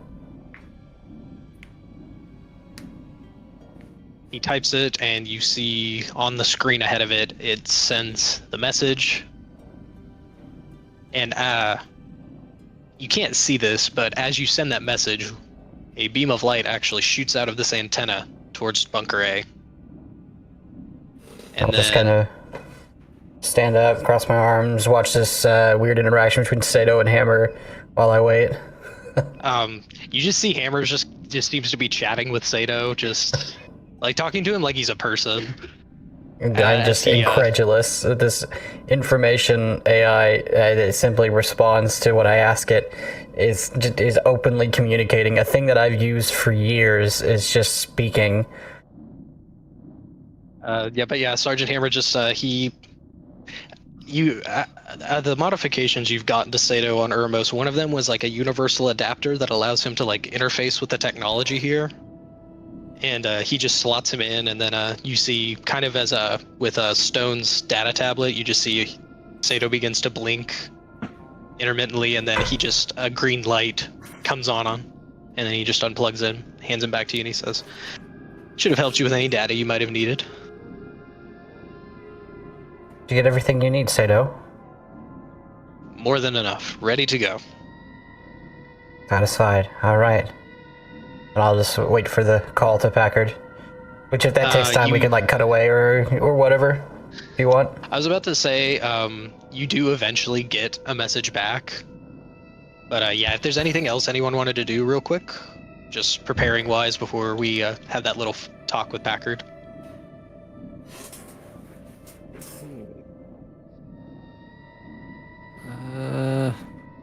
So everyone make his way to the hangar. It looks like where the most people are. Okay. Well then, we'll just it takes a second, but Packard is able to come on and essentially a phone call through like the communications thing. Hey kid, how's it going? Make me Doing any money well. yet? Working on it. I finally got a night's sleep after some heavy PT. Sorry for being a bit stiff on our last encounter. It's no problem. I know how you operate. Sometimes I find the bleak and hopeless emptiness of the wastes of this planet to be depressing. And also you had customers, which are now associates, interestingly enough. I was wondering if you had anyone that you know in Green Cove. Someone that could be a contact for us. Green Cove. Yes, and you hear him. You hear him very loudly fumbling through his desks, and you hear like metal clattering, just all kinds of shit falling over. Like you assume he's just knocking shit off of the bar, trying to find whatever he's looking for, because it's very loud. And he eventually, you hear him pick something up, and he says, "Ah, yes. Go to the Emerald Oasis Lounge." And find an elven woman wearing a porcelain mask. Interesting. Is there a code name for this individual? Yeah. Code name Ophidia. Right. Well, we're headed back. Or I am headed back. Some are headed there for possibly the first time. Some... I don't know. As you say you're heading back to Green Cove, you hear him kind of like sputter through the phone, and he's like, "Surprised you're heading back to Green Cove. Surprised they'll let you back into Green Cove." We'll see if they'll let me. I got out quietly last time. We'll see what happens this time around. Hopefully no one spots me that knows me, and all goes well. I know you'll be fine. Besides, you gotta make us some money, he says as he like loudly laughs. Might even have something nice for you. Oh, for me? You shouldn't have. Thanks for your help. Anytime.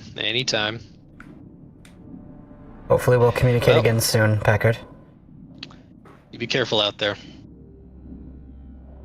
I will absolutely try. And he goes to say goodbye, but he cuts himself off and begins to yell at someone to get off the goddamn table, or he's gonna throw you out the goddamn door. And then the call just kind of ends. All right, perfect. Lovely. Okay. Then, if no one else has anything else that they need to do specifically, if we could all... Is there anything else that anybody needs to do? No, just go back down and start calibrating the hover bike and prepare to start discussing routes, which we can also do as we ride, I'm sure. As you finish your call with Packard and exit and make your way towards the hangar, you hear over the intercoms, you hear Staff Sergeant Hammer. I need all of the exploratory crew going to Green Cove to meet in the vehicle bay as soon as able. Thank you. And then it just cuts off. And as you make your way into the hangar, you see... Is everybody... where is Stone? He needs to be here too. Let me grab him. Thank you. If I can find him. There He's he right is. here. Okay, Boom. yeah. Then I move Hammer as well. Alright, yeah. So after everybody is gathered in, Sergeant Hammer is standing next to the truck with a data pad, and he just kind of waits for everybody to walk in, and once everyone's like settled, he says, "We have reached the point where we are the closest to Green Cove to be able to drop you off to make sure that you get there as fast as possible. I just want to check in and make sure that you have enough supplies. If you have a general idea of a route, and to discuss our half of this expedition here on here on the caravan while you were away."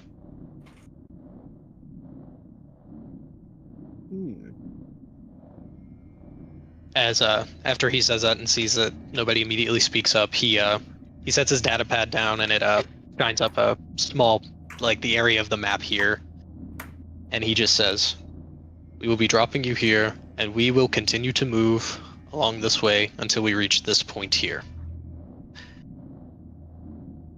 We can wait here for you for a number of days. But if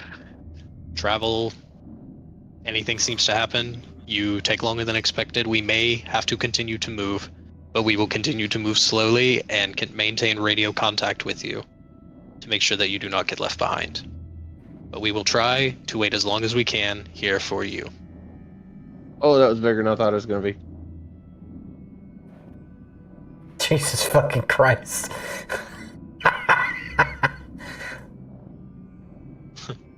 Is that the Well, my bots are no longer bots. Is that the light bike from Tron 1? Not exactly. I just literally found this a minute ago. It looks similar. That's cool. I It like does look it. similar. But what I I'm was not working shitting on it. was That's probably cool. that That thing cover. is fucking rad. Oh, what the? I was like, what the fuck's going on? Ah, okay. It definitely looks What like I it's was from working Tron. on was probably the cover on that, so that I was more protected from like rain and elements like that.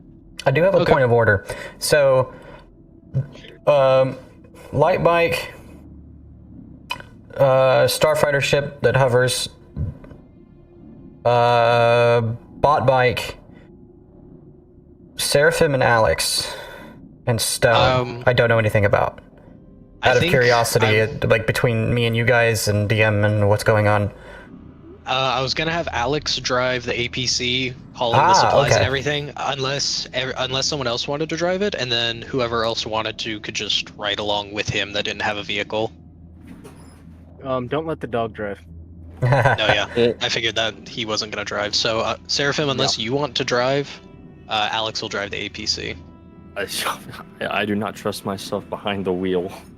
Okay, so Alex will drive the APC, and everybody else will drive their vehicles. So, okay. Can everyone still hear me? Yes. Yeah, I can hear you. My computer is doing something weird right now.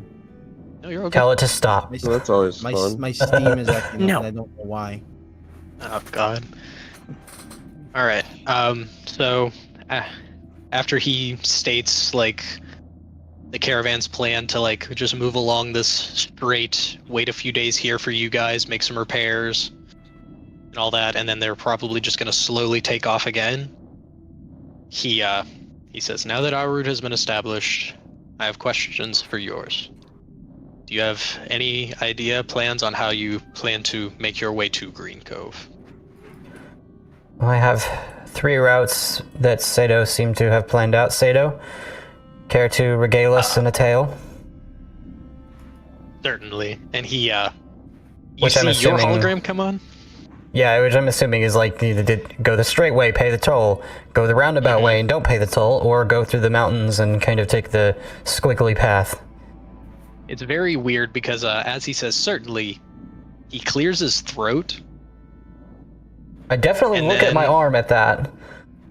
and then he projects the 3 different routes up onto Sergeant Hammer's map. He says, "We have the direct route to Green Cove that is operated by the bandits. We would probably have to pay a toll, but it would be safe, quick, and we would have unhindered access to both sides. We could travel directly through the wastes, which would be dangerous, but perhaps quick. Or the third and probably the hardest option would be sneaking our caravan covertly through the jungles and avoiding detection to get to Green Cove." Well, off the top of my head, I would suggest doing the bandit route and paying the tariff to get by. It would be the quickest and safest since we're going to be on a deadline trying to catch up back up with the caravan. See, we don't pay the tariff. It's actually the people of... I'm just kidding. I'm just kidding. I would chime in though and say... Oh, that was the word I was looking for, not tariff. I don't mind that route necessarily, but I would definitely need to try and remain unseen. My reputation here is not necessarily bad, but unknown to me at what place of hostility I hold within the minds of the people of Green Cove. Do you have a Honestly, personal vehicle? I will say, just real quick, with your backstory and everything, you probably wouldn't need to worry about getting noticed till you were like in the city. Like these city? people out here, Okay. they're gonna be like out here living in outposts in the jungle, like Okay, so watching the roads they leave and these stuff. guys out here. They don't tell them shit. Yeah, I was about to say, yeah, like they probably get guard rotations like Too real. monthly I know to how that is. yearly. Yeah. I know what that's like.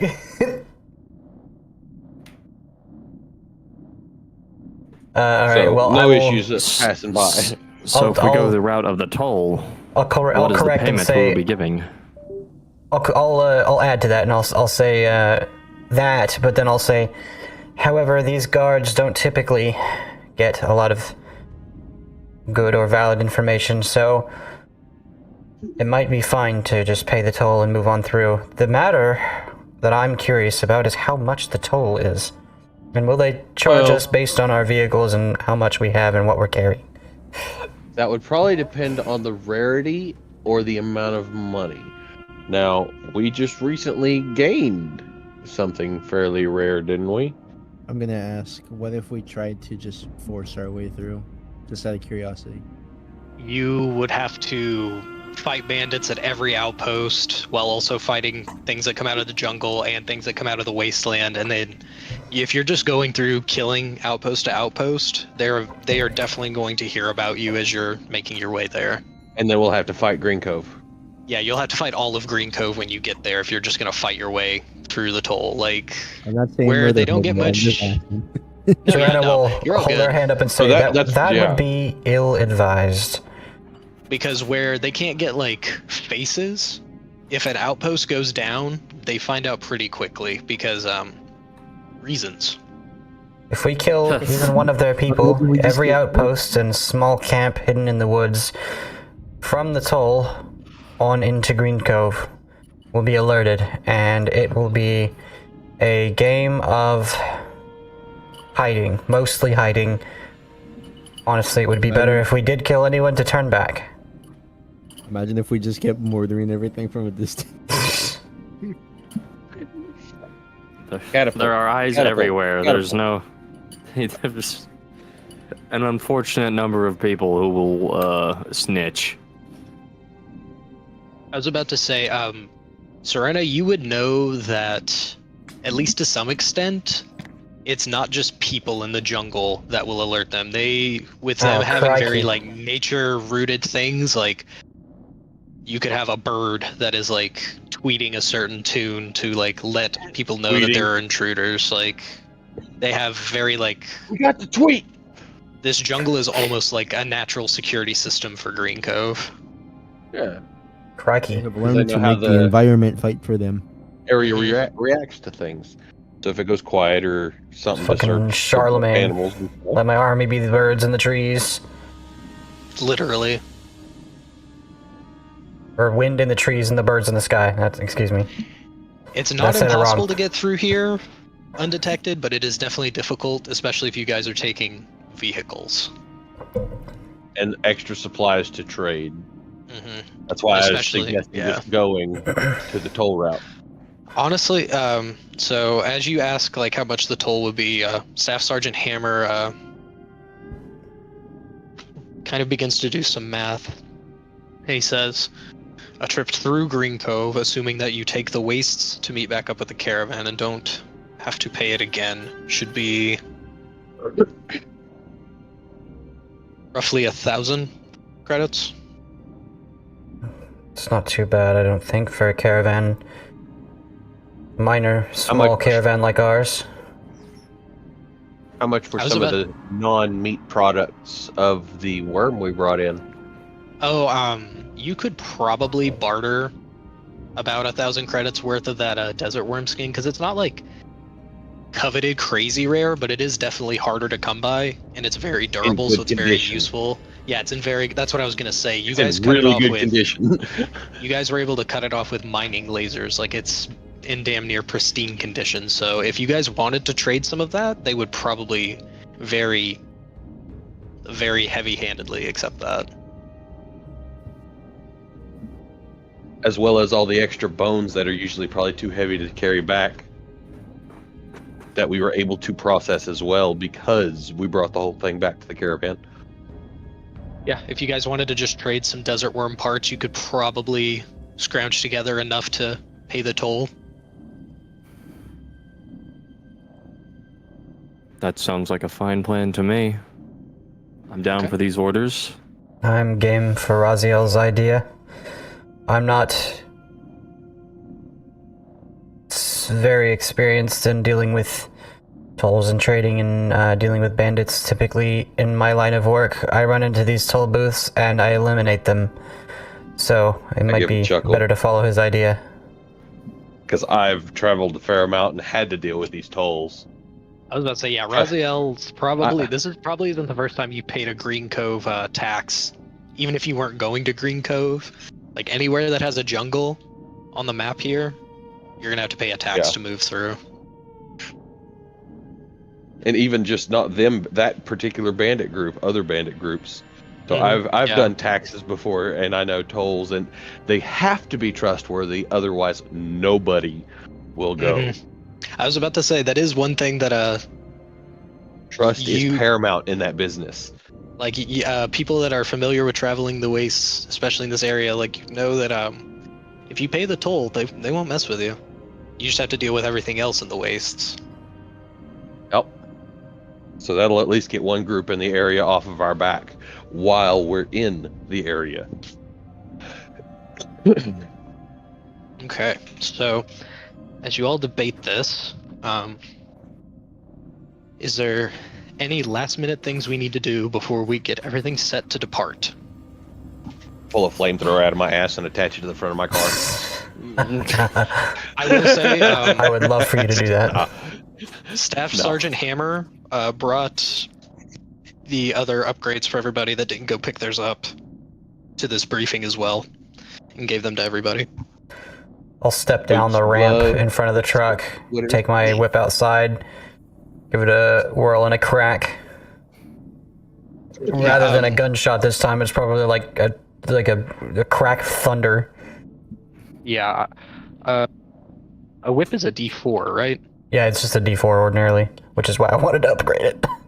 Would you rather it do a D6, or would you rather it do an extra die of thunder damage? Would you rather do a D6 of thunder damage, or would you rather it do a D4? That's D4 plus a D4. Yeah.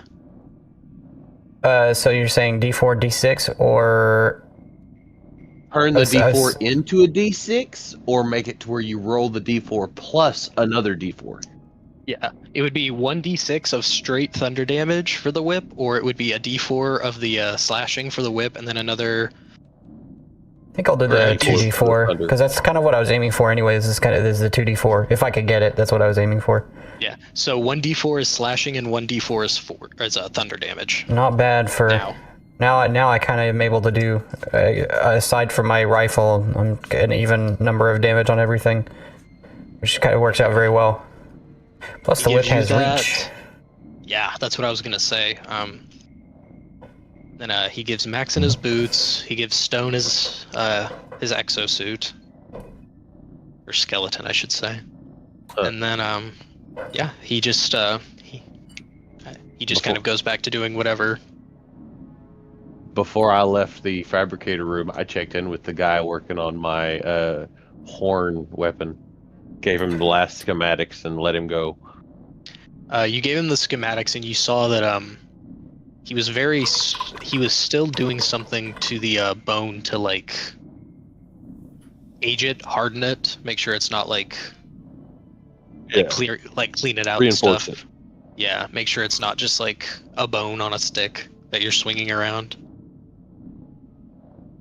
But he nods as you give him the schematics, and he's like, "I'll try to do my best." Appreciate it. accented by a from outside. Yeah, I was about to say it is storming. It is rainy. It is cold, windy, and rainy. Ooh, Perfect wouldn't it be ambushing fun if weather. I did that and then it started raining? Bringing down the thunder, and which is why I wanted the Unintentionally. canopy for my Okay, bike. so if there's nothing else that anybody wants to do, we can transition to you guys leaving. If Yeah. you guys are ready. I am ready. Yeah. Yes, Okay. I'm ready. Let's go. I'll start walking towards the As- bike, push a few things. It starts to open for me, and I'll step in. Start As powering everybody- up. Boards Passenger their seat with vehicles. Alexander. Everybody boards their vehicles and everything. Staff Sergeant Hammer walks up to the APC and hands in a radio comm to Alexander, and he says, "Use this to keep in contact with us. If it breaks, there's a replacement one in the back. Just keep us updated. Let us know your ETA to the pickup zone, and how long we should wait to expect you." And then he, as he sets that down, he also takes what looks like a thing that, like a credit holder, like a cred stick. He sets it down. He says, "For my half of any supplies or anything like that that might come up."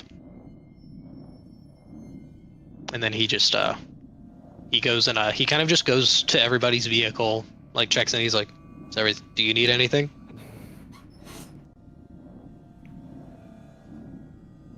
Nothing more. I think you have done all you are capable, at least in my regard. And I'll extend my hand to shake his hand as well. He reaches out, shakes it, and he says, "Happy hunting out there." If he came over by me before we left, I would have said, because he said about what I've heard about the spare radio. Mhm. I would have said, hey, Oh, yeah. if you've got another spare radio, if you've got one to spare, I would like to try and incorporate it into one of my bots just in case we get separated. He walks over to another one of the APCs not in use, and he hands you a spare radio from it. Just in case. Okay. Yeah. So if everybody is done with that, we will push off. If someone would like to add a new token to represent you guys' miniature caravan, we will break off from Harvest 2.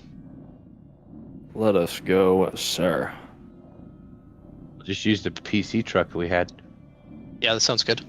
Yeah, just shrink it down, and then I say make it move double what the caravan does. So a full square Mm-hmm.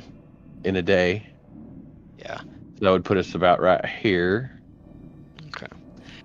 As for a you full day travel anyway. as you guys are driving there, you see what looks like this big rock as you're coming in. Just about the time the caravan's out of view, and you see this little village here. You see a big rock, and there seems to be a man with a giant pack and his supplies sitting in front of him, and he's just sitting and letting the wind blow over him as he just sits on this rock and stares out into the wastes.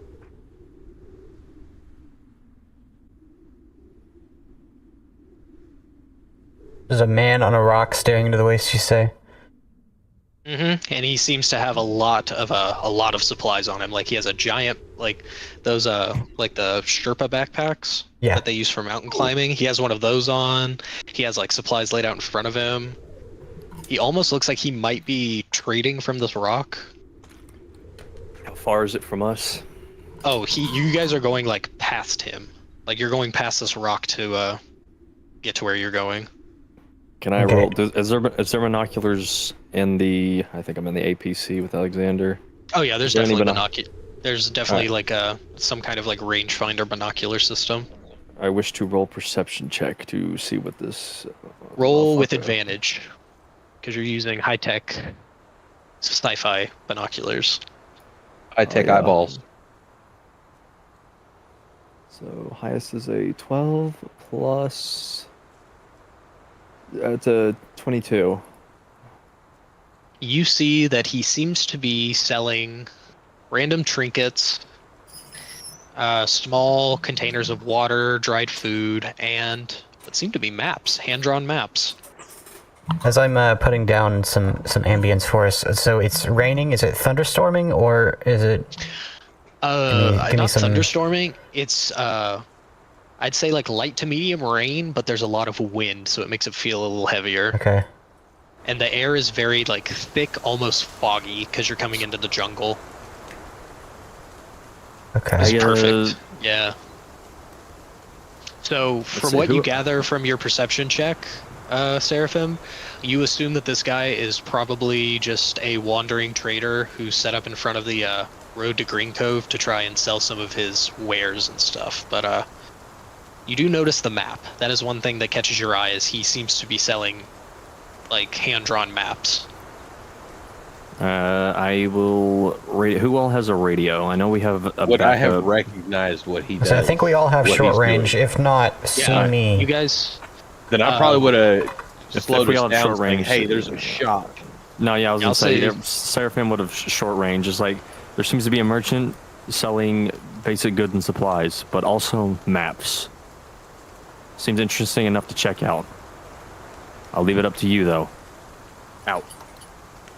Maps are always necessary. The more local maps we have, the better. We might want to check it out at minimum. They may have more information than we were able to get from the harvest too. I was about to say, as you are all driving, Sato chimes in and says, "I agree. We could definitely use more local information." I've had to do that multiple times in my travels, so yeah, that was first thought in my head. Definitely hear Check over out the the radio. area. Don't hijack my radio without asking. Hey, no, you can borrow mine if you need to next time. Don't I encourage say with a chuckle. him. It? What are you? We'll stick with he for now, I guess. I am Sato. You are indeed. So, what's the decision? I'm not the leader Can I here, I'm take just it a planner. Can I do an insight check on Sato? Sure, go for it. Being an artificer just for the hell of it? Yeah, sure. Yeah. 13 plus my insight is plus 4. So 17. Well, you can tell he's just happy to be here. It was more of the, I'm just Sato, No, yeah. He's that just, I was worried about. He just, he seems to in fact be Sato. He's telling the truth. He is a matter of fact, Sato. He is Yeah. what. So Seraphim just talking to Alex, not on the radio, but just like, are robots usually that happy? Didn't have too many robots when I was here. It's a new development. territory. It sounds like it. New territory all around. I do not think I like it. It's unsettling. Stopping or no? Make a decision, convoy. I say we stop. Pull over. Yeah, Let's pull over. Alexander just says, let's stop, and pushes, he brings the caravan to a stop. And as, does everybody get out, or does just one person want to talk to the merchant? Because it's just him, and then, like, this town is, like, probably 10 miles out. Like, you can Who's got the see best it's a charisma? small town. But I'll hover up to the front of the caravan in my hover bike, my like covered hover bike, and I'll just kind of fiddle with my little hollow screen as I kind of observe passively what's going on outside to whoever's getting out to deal with this. I was about to say, if nobody else will get out, Alexander will. I'm not a charismatic I fellow. would rather not get out for the sake of not frightening anything that's here. Yeah. Okay. Alexander will step out as just he was not going to follow Alexander, but he is going to stay at the front of the APC. Technically, Just keep an people eye around out. here may think I'm Slagborn the instant they see me. So Yeah. my window screen thing that's over my bike is tinted slightly, so you can't tell I'm blue. Okay. And right now, Seraphim is dressed up as he's almost wearing a full soldier's outfit right now from the fucking caravan. Do you did you want that to affect your armor class, or is it just thematic? I would say just unless it's actually different, I was just gonna keep it the same. I was about to say, if you scavenge some of the human armor, it's definitely like it would be a little bit heavier than just leather, like studded leather, maybe half plate or some shit like that, or not half plate, a breastplate, or a scale mail or some shit like that. Oh shit! Well, I've got a breastplate with 14 plus 2 dex that has no disadvantage on stealth. I was about to say a breastplate would probably be the most. Spike armor and half plate all have disadvantage. I wouldn't want disadvantage, so I'd probably go with like a breastplate. Whatever. That's why I said I'm wearing almost a full soldier's outfit. Yeah, I'll say that you grabbed like just like a chest plate and like your helmet. So we'll say you have a breastplate now. Okay, so he gets out. Since everybody's plus dex for your AC. Since everybody is just kind of my AC does not change. Watching from the cars, we'll say you can't really hear what he's saying. But, yeah, I get up kind of close. Obviously, I'm not listening, but I am watching passively as I'm kind of fiddling with the Sato on my arm on the hollow screen, just kind of glancing back and forth. You see, as the merchant looks up at Alexander, his eyes get really wide for a split second, and he stands up and as they're talking, Alex trades him with a few. Some of the dried meat that they sent as a just on the thing from his like personal rations. He hands it to the man, and then the man gives him the map, and then shakes his hand before he leaves. And as Alex gets back into the truck, he sets the map down on the dash, grabs the radio, and says, "Nice man. Recognize me from the posters." Intriguing.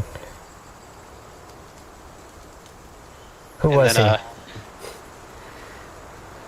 Oh, just some waster. Said he saw me on the posters in Bunker A one time when he was getting healed. That's a hell of a memory. Interesting. So are we on an open mic system between everybody, so everybody's hearing what's going on? Yeah, he's just broadcasting over the short range. Excuse me. I was just wondering if we were keeping connected like an open mic thing. Yeah, I was about to say, like, if he's addressing, he's probably saying something to the whole caravan. Unless, like, I specifically say he looks over to Seraphim. But, what's on the map?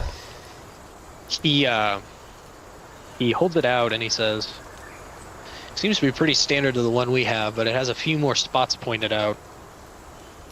Some marked that say bunker, some say factory, and then one has a bunch of question marks." The question mark is very intriguing. Seraphim looks to see if it's on the way. I don't like not knowing things. You notice it says the factory is right here on the coast. It says that the bunker is here, and then it says there might be another one it says there's a bunker here, a factory here, and then the question mark, it says, is right here, just barely setting in between the wastes and the jungle. Question marks on the bleeding edge of radiation, but it is kind of on the way. We could get there within a day if we truly decided to go. As I said, I don't like not knowing things. I'll go. I will say the factory on the map has a water symbol on it.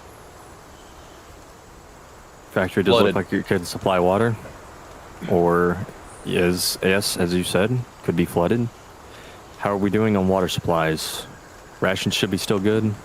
I was going to say, yeah, you guys have plenty of water. It would just be it doesn't look like it's saying that it's flooded. It looks like this factory definitely has something to do with production and like something to do with liquids in that production. Ah. May not be necessarily water. It may just be some kind of viscous or liquid production. So there's production and manufacturing of some kind happening outside of one of the safe zones or cities. Or at Oh, least no, it it's- used to until it broke Yeah, I down. was about to say this factory's abandoned, but We might be able to get something fun out of it. probably shows that it hasn't been looted too much. Ah, okay. Unless it And can then, supply me with some stiff ones, I don't think I want. And he just like elbows Alexander in the arm. He chuckles along too. He thought that was pretty funny. I'll go where anyone else wants to go. I'm intrigued. I still don't feel like question marks is on the maps. most curious answer. I have to admit, I think that's Agreed. where my intellect fails. Draw a question mark on any map, and I may go there just to see what's there. I agree feel with very that. much the same. I know how to All lure right. you over to my side for a trip later on then. With a chuckle. Then okay, we will since you already moved for the day, and that was the encounter for you guys. Oh, cool.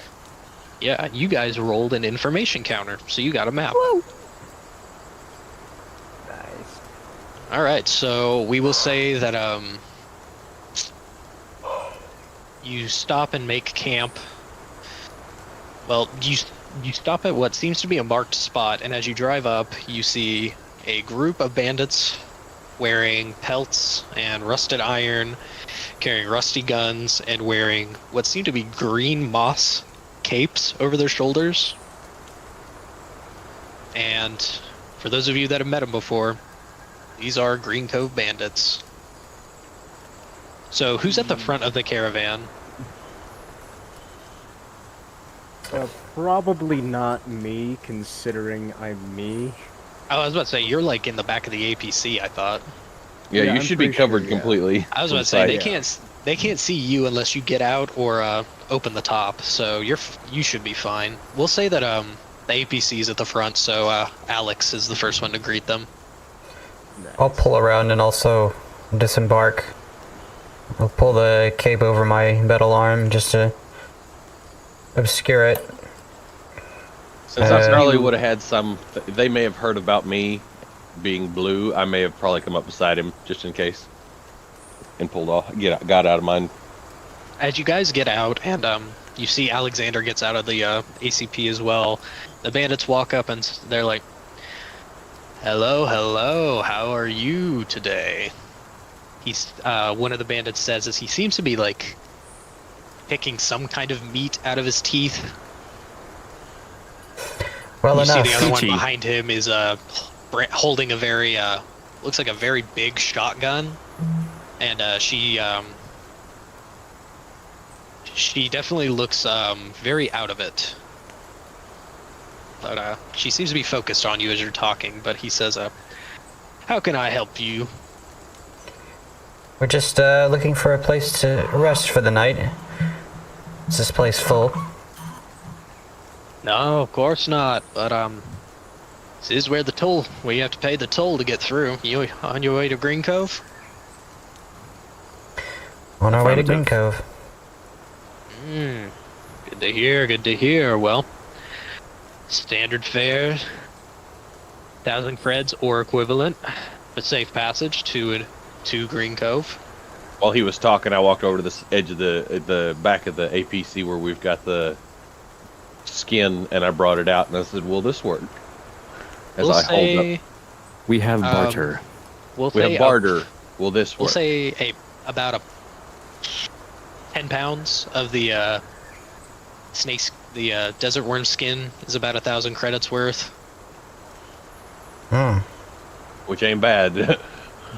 And It's I'll a say big- that you guys, it's a big yeah, I was gonna snake. say, you guys got quite a bit. So That is a I high will demand say- item. I was about to say, when it is the only thing that can get through it really is cold. Yeah. On the planet that literally doesn't have snow or cold temperatures hardly. Nigh so- invincible. So you bring it. So you just bring it to the bandits, Raziel? Yeah, I'll walk up. I've got it. I brought it out of the back of the APC, and I'm headed towards up there next to where he Whisper's standing. As you walk up and offer the skin, the man puts the knife away that he was picking his teeth with, and he holds picks up the skin and looks at it, and he's like, you lot must be pretty damn impressive to have taken something like this down. And he kind of he looks over your caravan and stuff. He's like, hauling any goods beside this? Just people looking for goods to haul. All right. Any equipment? As he says that, he looks over to the side and he says, got some mining equipment. Okay. All right. And our rides. He smiles and he actually points the knife at you, Whisper, not in a threatening way, but just like to point at you. He says, "You lot stay safe." And he walks back over to the campfire, and the zoned out one with the shotgun just kind of stumbles behind him. That's when you notice actually that there was another bandit sitting at the campfire that was just seemed to be cooking.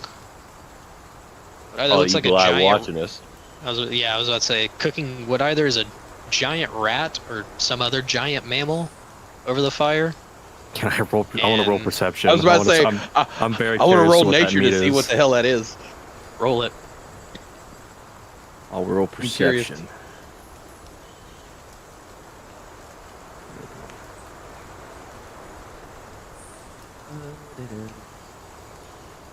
It's, 19. That is a. You can tell by the tail that is in fact a pig-sized swamp rat. Ooh, you got an ROUS. Big size. An ROUS. All right, let me see if I recognize it. 4 plus 10, 14. That is a big pile of rotisserie meat that they're cooking. That's what you can tell. Unfamiliar. Unfamiliar. That's your. Unfamiliar. Is that the belching no. type of ROUSs that belch out fire, or just the normal ones? Belch out fire. Do the internals come already pre-barbecued? Maybe it's acid.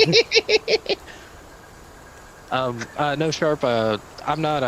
I don't have any big plans right now. It's just gonna be traveling, so you're good to head out whenever you need to. Right, I will got say, some time, but I'll go in a bit. you guys are good to just rest. You don't camp next to the bandits. You move downwind a little bit because even though they say they're your friends, you don't trust them. You don't want to be near them for any extended amount of time. I'll gather everybody. I took the alarm spell. If we're in a Forgive- 20-foot cube area, there's an alarm ring around us. Anything that moves inside that area that I didn't designate sets off a loud alarm. Problem with the alarm. Audible. It covers What? us. And that's it. Well, we'll still have somebody that's watching all the vehicles. Place specific. But Right, if that's what I was we gonna pull set everybody up together in a for. 20-foot area, if we pull everything as close together into a 24-foot cube area, we can at least get us inside so nobody can fuck with us Right. while we have a guard watching the vehicles. And I I was, only have to sleep I was 4 gonna pull hours. everybody in before everybody went off to sleep all at once. Obviously, you're probably finishing your alarm. Yeah, it only takes a minute. But I'll just gonna look around at everybody. Seraphim, I think you should take the first watch. Maxton, Understood, sir. Raziel, get your rest. You're our short resters. And then whenever you've finished taking your time, Maxton, I think you should take over for Seraphim. Seraphim is our most observant, it seems. But Maxton, you tend to rest anywhere you can sit down, which is nice and handy. But for watching the vehicles, I need you alert. Tip to those who haven't been out here before. Don't trust the bandits. And then I'll do you just think kind of the give alarm like was a for? simple wave and walk over and begin rolling out a bedroll. Wake me if you need me to take a watch. I will gladly take it. That is a suggestion. Do as you will. Understood, sir. And fucking Seraphim is going to stand on top of the APC. Okay. I'll sit Well, down, work some equations, and then eventually rest. We will transition out of the night then. Since you're taking watch, Colton, will you roll the encounter roll for us today? And if someone else would like to roll the weather, Alright, what am Come I on, rolling for Weatherman. encounter? roll a D100. 6. Interesting. Oh, damn. You would have done a divine intervention, damn He it. would have indeed. You level 7. Oh, nice. Okay. So, what is everybody doing this morning? I'll let somebody else go first. Yeah. I was about to say, if nobody has anything specific, I'll start with Seraphim since he was taking watch. I was about to say, I don't have anything specific that I needed to do. Just my normal prep. I'm watching here. As everybody begins to wake up, we'll say the sun is coming up. It's beginning to become lighter. As you're taking watch, Seraphim, or whoever was taking guard, I'm saying Seraphim because he was the one who took guard first, but whoever is taking guard notices a hooded figure walking, not making their way to your camp, but walking in the direction that they will eventually run into your camp, probably. I scope him. I'm looking at him. As you scope up, you see it is a hooded half-elven woman who seems to be carrying a large satchel and what seems to be a device for casting spells. What the fuck? Seraphim hops off the APC and taps Serena. I'm up with the pistol out like instantaneously. I don't even know. I don't even know what I'm looking at. I just like an instant reaction. We got someone headed this way. Not sure who. Hooded figure. Strange device. Get ready.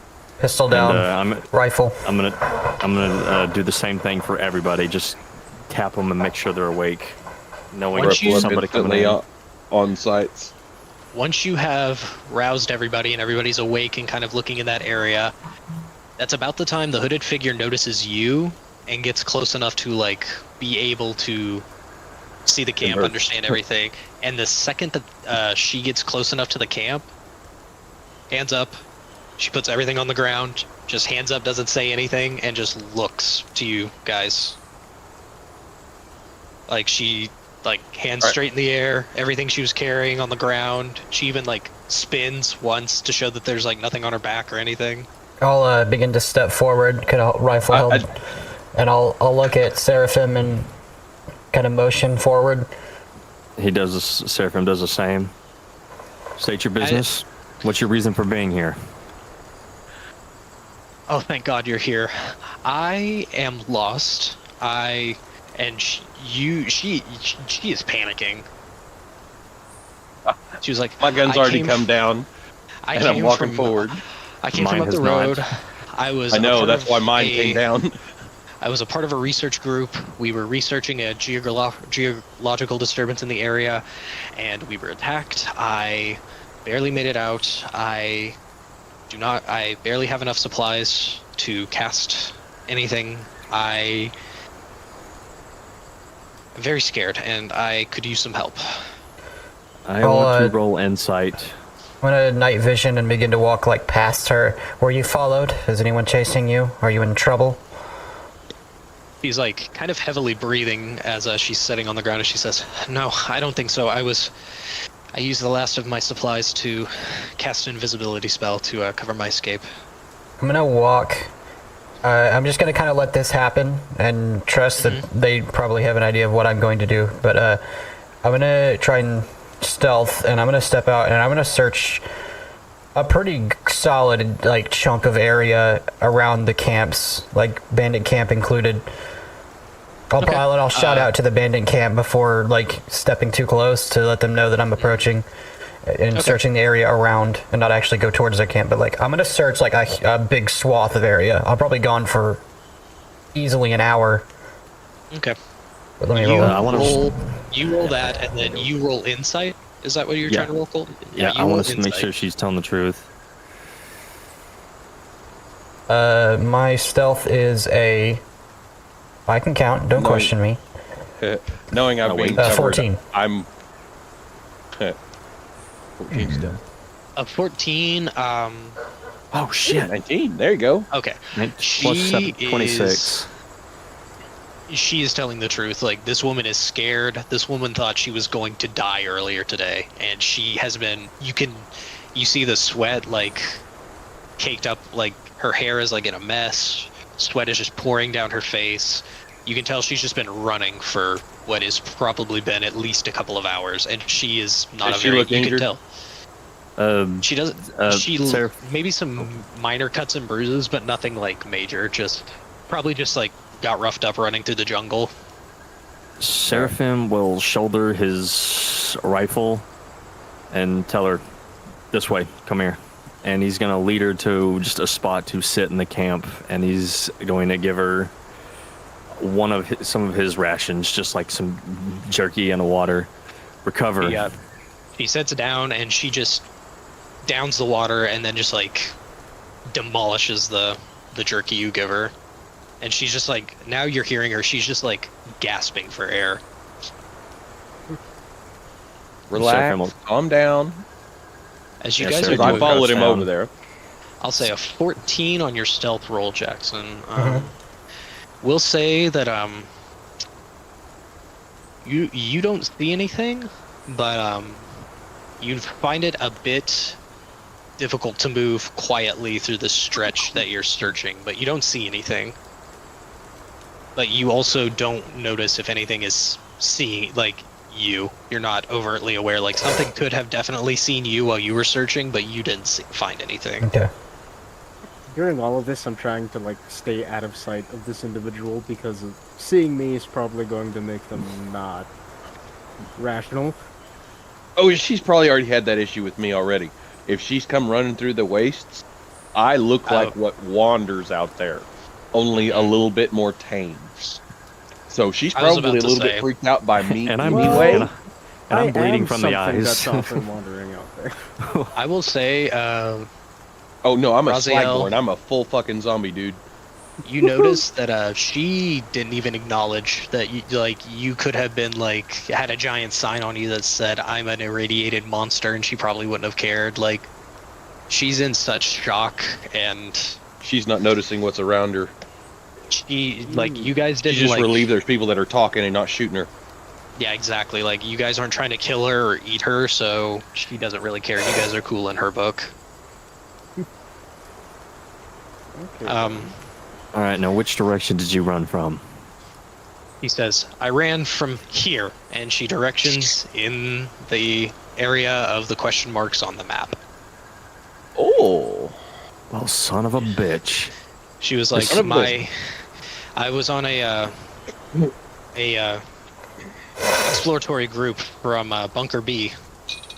We were sent here to check some disturbances from the geological area here, and my team was attacked by something. I'm not quite a long way sure from what, home. but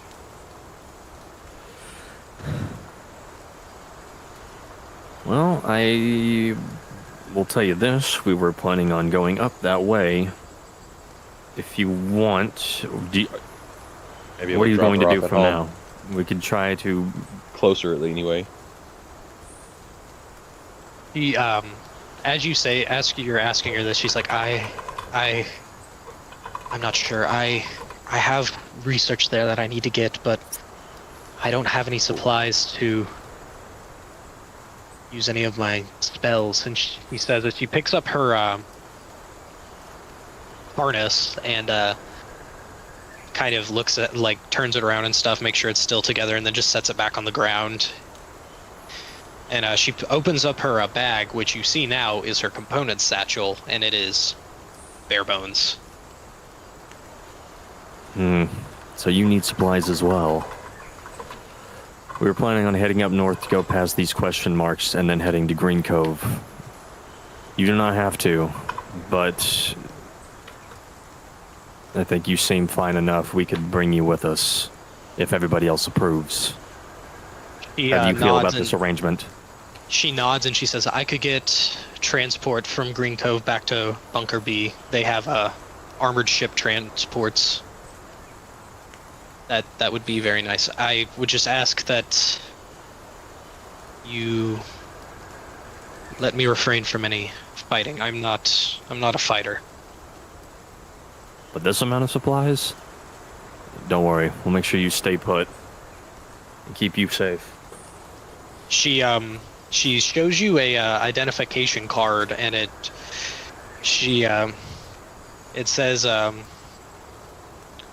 that she is a abjuration specialty wizard. So, not good at fighting, good at protecting things.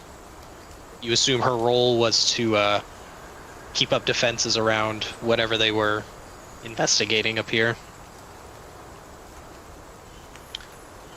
So, is there anything that you guys need to do before we move for the day? Because you will be able to move right to where it is. I need to take my medicine. Alright, take your medicine and make your rolls. Oh boy, here we go. Oh yeah, hang on, wait. And just as everyone's laying down to go back to sleep, you hear more crackling coming through the woods. And just me. I forgot to make the new. Anyone has something else they'd like to do while I type this out, feel free. I can hear the keyboard and its frustrations. I'm trying to be quick.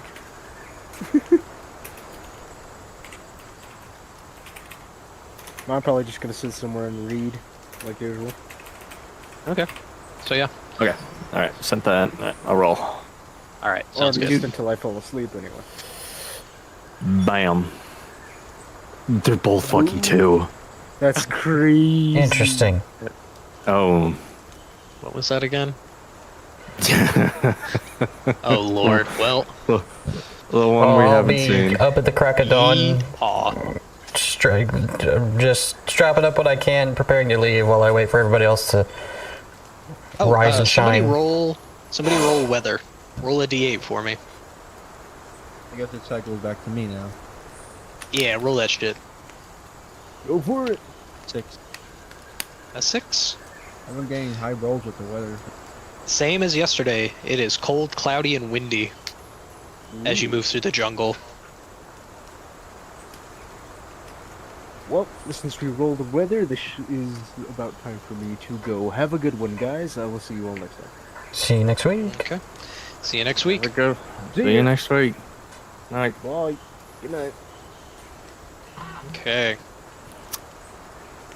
So, we will move to so you guys are going to the question mark area, right? Or did you want to, because the question mark area is more here. than one spot? Oh, we can only hit one spot, can't we? Well, no, I would say the On the way. factory would probably take about half your movement, because it's about like in this area, and then you could hit that other area. And that would be like your full movement for the day, but it's whatever you want to do. Sharp just left too. Damn. Yeah. It's up to y'all guys. Do we want to hit both spots or just the one? I mean, we could. We don't have to do anything. We can just get to the first spot and we know where we are. We don't have to do anything heavy. Just minor conversation. Because y'all were talking about, well, y'all were I don't wanna talking leave about them playing out. Magic the Gathering as well. and it's already 12:30. I was about to say, yeah, if So you guys just want to this pick where this we're... one wouldn't be a bad idea. This would be a pretty good spot to stop if we need to. Yeah, I want to figure out what route you guys want to take. If we're going to the factory and then the place of mystery, or if we're going straight to the place of mystery. Well, I'm intrigued now check based on features the and straggler we've picked up. That too. Yeah, and I also rolled 2 2s on the personality table. So what do you think your vote would be with the 2 2s, without actually revealing anything?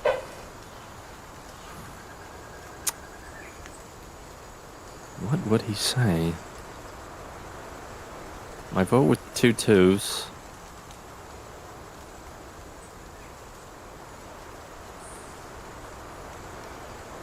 I don't think he'd care one way or another. Okay.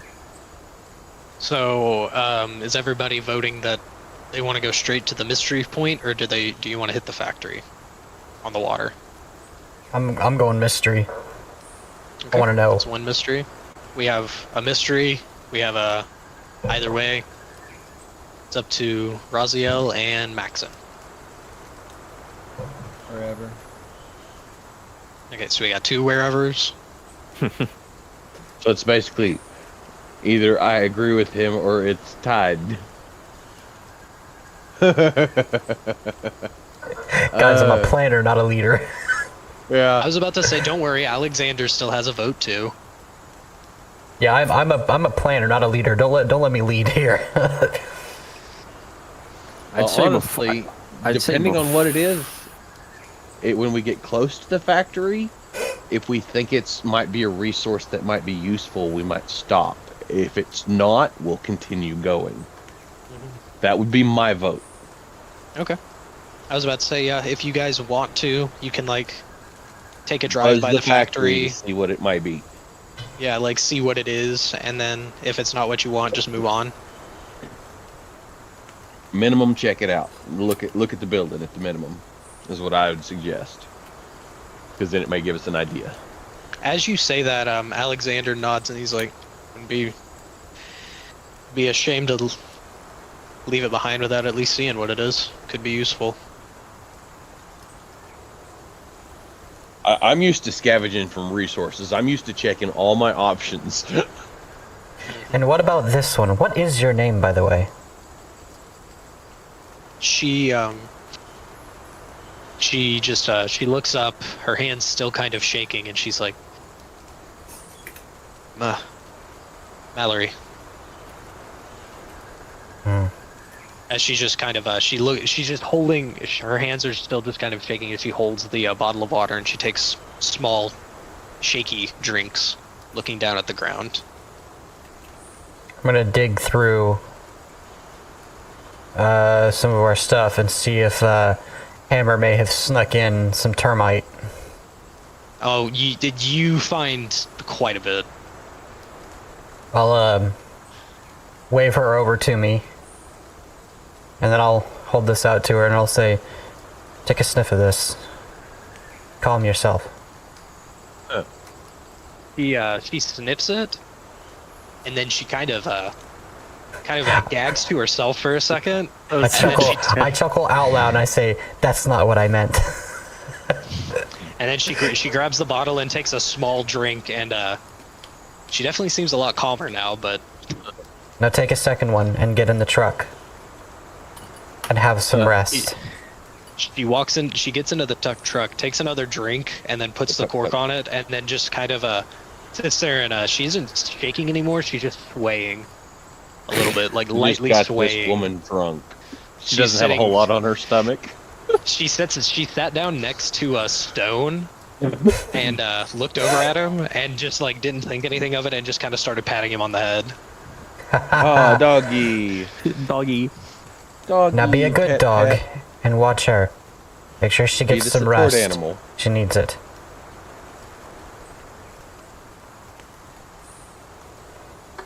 Okay. So are we doing anything before we move on our way to the factory? Seraphim's just standing over on the outskirts of the camp looking out, and then he takes his shotgun loads it, cocks it, Dude. makes sure it is ready to fire at a moment's notice. He just starts he's just cracking his neck, and this is the tallest he has stood so far. As everybody's getting ready, Alex comes over to you, Seraphim, and says, "Ready to go, partner?" I've been ready. Let's head out. No time like the present. Couldn't have said And it we've better discussed myself. these are very obvious changes, correct? Everybody notices when he changes, correct? I'm just asking. I was about to say, like, I feel like everybody would at How least obvious is it? people wouldn't. I feel like people would notice now and like notice what gun he's using, what gun he has out, and he's like holding. That would be a good way to identify it. Just checking. I'll That's- hover by, that's- like, Because I've seen a couple of things already. I'll hover up to kind of where he's pondering and reach my arm out of the vehicle to the Seraphim. You're the new one, right? We haven't met you yet. Pleasure to make your acquaintance. The name's Serena. Reese Crane. Reese. Now get your ass in the vehicle and let's get out of here. We have a lot to do. I'll do as you do, girl. And he gets into the car. All right, everybody loads up then, and the last thing we will do is She's the remove camp you- buzzkill, by the way. 100% her energy. I decided that once we start, I was like, oh, she's got to be the camp buzzkill. She's like the crack of dawn riser that's like, all right, let's pack up camp, everybody. And you're just kind of like, why? by the We could rules. just not do that and just wait an hour. You, She's like, nope, we're getting up. We're leaving now. You have met the other camp buzzkill now. Whatever you say, woman. And he fucking gets in the car. Sergeant Straightlace. Okay, as you guys make your way up, the factory comes into view, and who would like to make a perception roll to get at least a general idea of the building? Like, we're just rolling up now, or are we out yet? You guys are just now rolling up to where you can you're getting close enough to the factory, you can see it, and you will be able to see, like, if it has any markings, like what it Signs says. or markings Yeah. or I'll give it a cursory glance, but I'd rather help someone who's good at it. I'll me do too. the binoculars again. Okay, yeah. Then roll with I will advantage. give you some assistance. Kind of take an eye around. 21. 21? Yeah. As you pull up, you guys have just arrived at an old pre-war hard water facility. Hard water? water? Or heavy water, I mean. Sorry. Heavy water. Holy shit.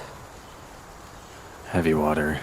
I'm already out, walking towards it, headed in, pulling the pistol, And shifting the that- cloak Probably be into where a we dust cover. Cocking the Yeah, shotgun. I'm already headed that way. that is where we're gonna Whoa, leave whoa, off. whoa, whoa, whoa, whoa. Let's discuss this before you jump in. And that's where like, stop. Hold for a split second. Nope, Seraphim's doing the same thing. He's already going to. Please tell me what the hell you think. smart this ass. She's like, okay, let's discuss. Let's go. Start talking. I'm not waiting. is. Anyway, But yeah, you guys have seen that it is a heavy water facility. Pre-war, you assume that the Kingdom of Man probably had this facility to help with their production of their energy and armaments.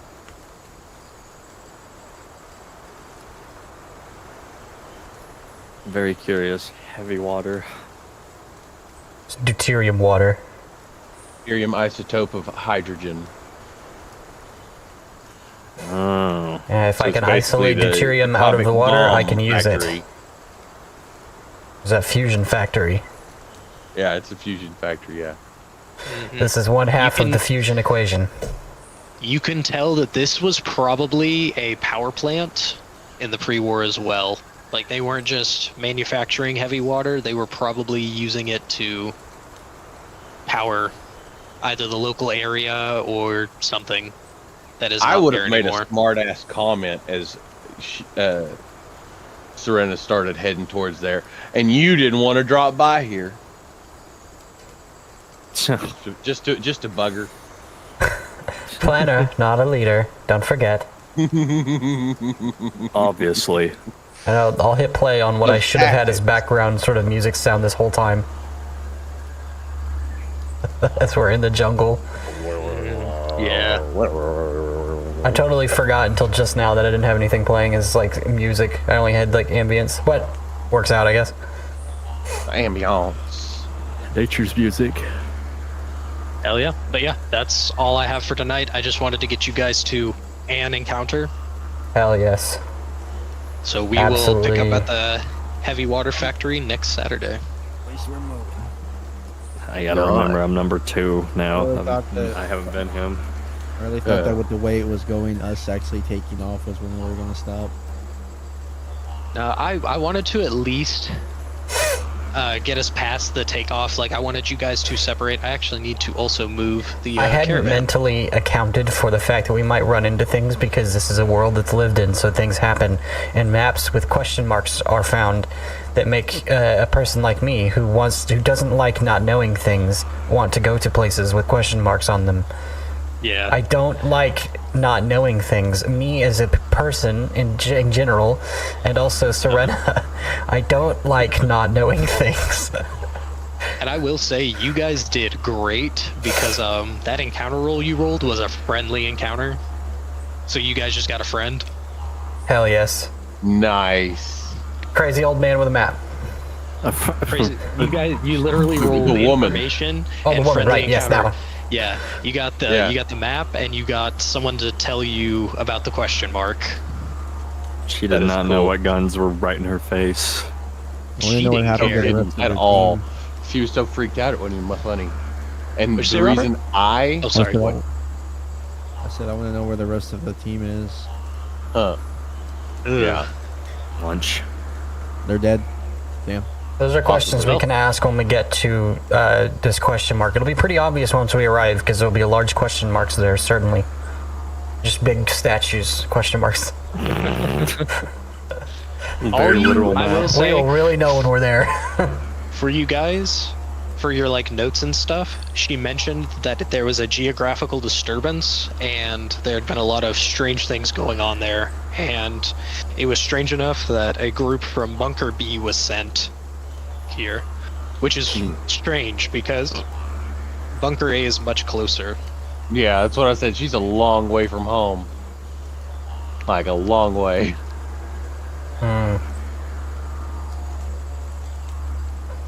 I didn't get any of this. I wasn't there. I was searching the woods for like a mile. I just kind of took a square mile area and just searched it. Oh, you would have asked me about this after you got back. Well, Eventually, I have no doubt yes, about it. but I haven't yet. Okay. So That was As the I night said, I before, wandered up, wasn't it? let everybody Or sleep, yeah, got the up. first thing this morning. Buzz killed everybody by making everybody pack, and then we shipped off for the water plant. Oh, I will ask. I just haven't yet. is there anything else? Questions, comments for campaign-wise? Before I turn my DM brain off and start playing Magic? Not that I can think of off the top of my head. I think I'm good. Everything's been covered. So Not right far. now. Awesome. So I'm DM, so I have glad the we're, like, wish here. spell. What should I? I'm just kidding. Oh, if I do have one serious one, it is what was the extra damage dice for my laser AMR? Oh, you just reminded me. I D- need to fix my whip. It is a D8 extra damage. Because of how much damage the other rifle did anyway.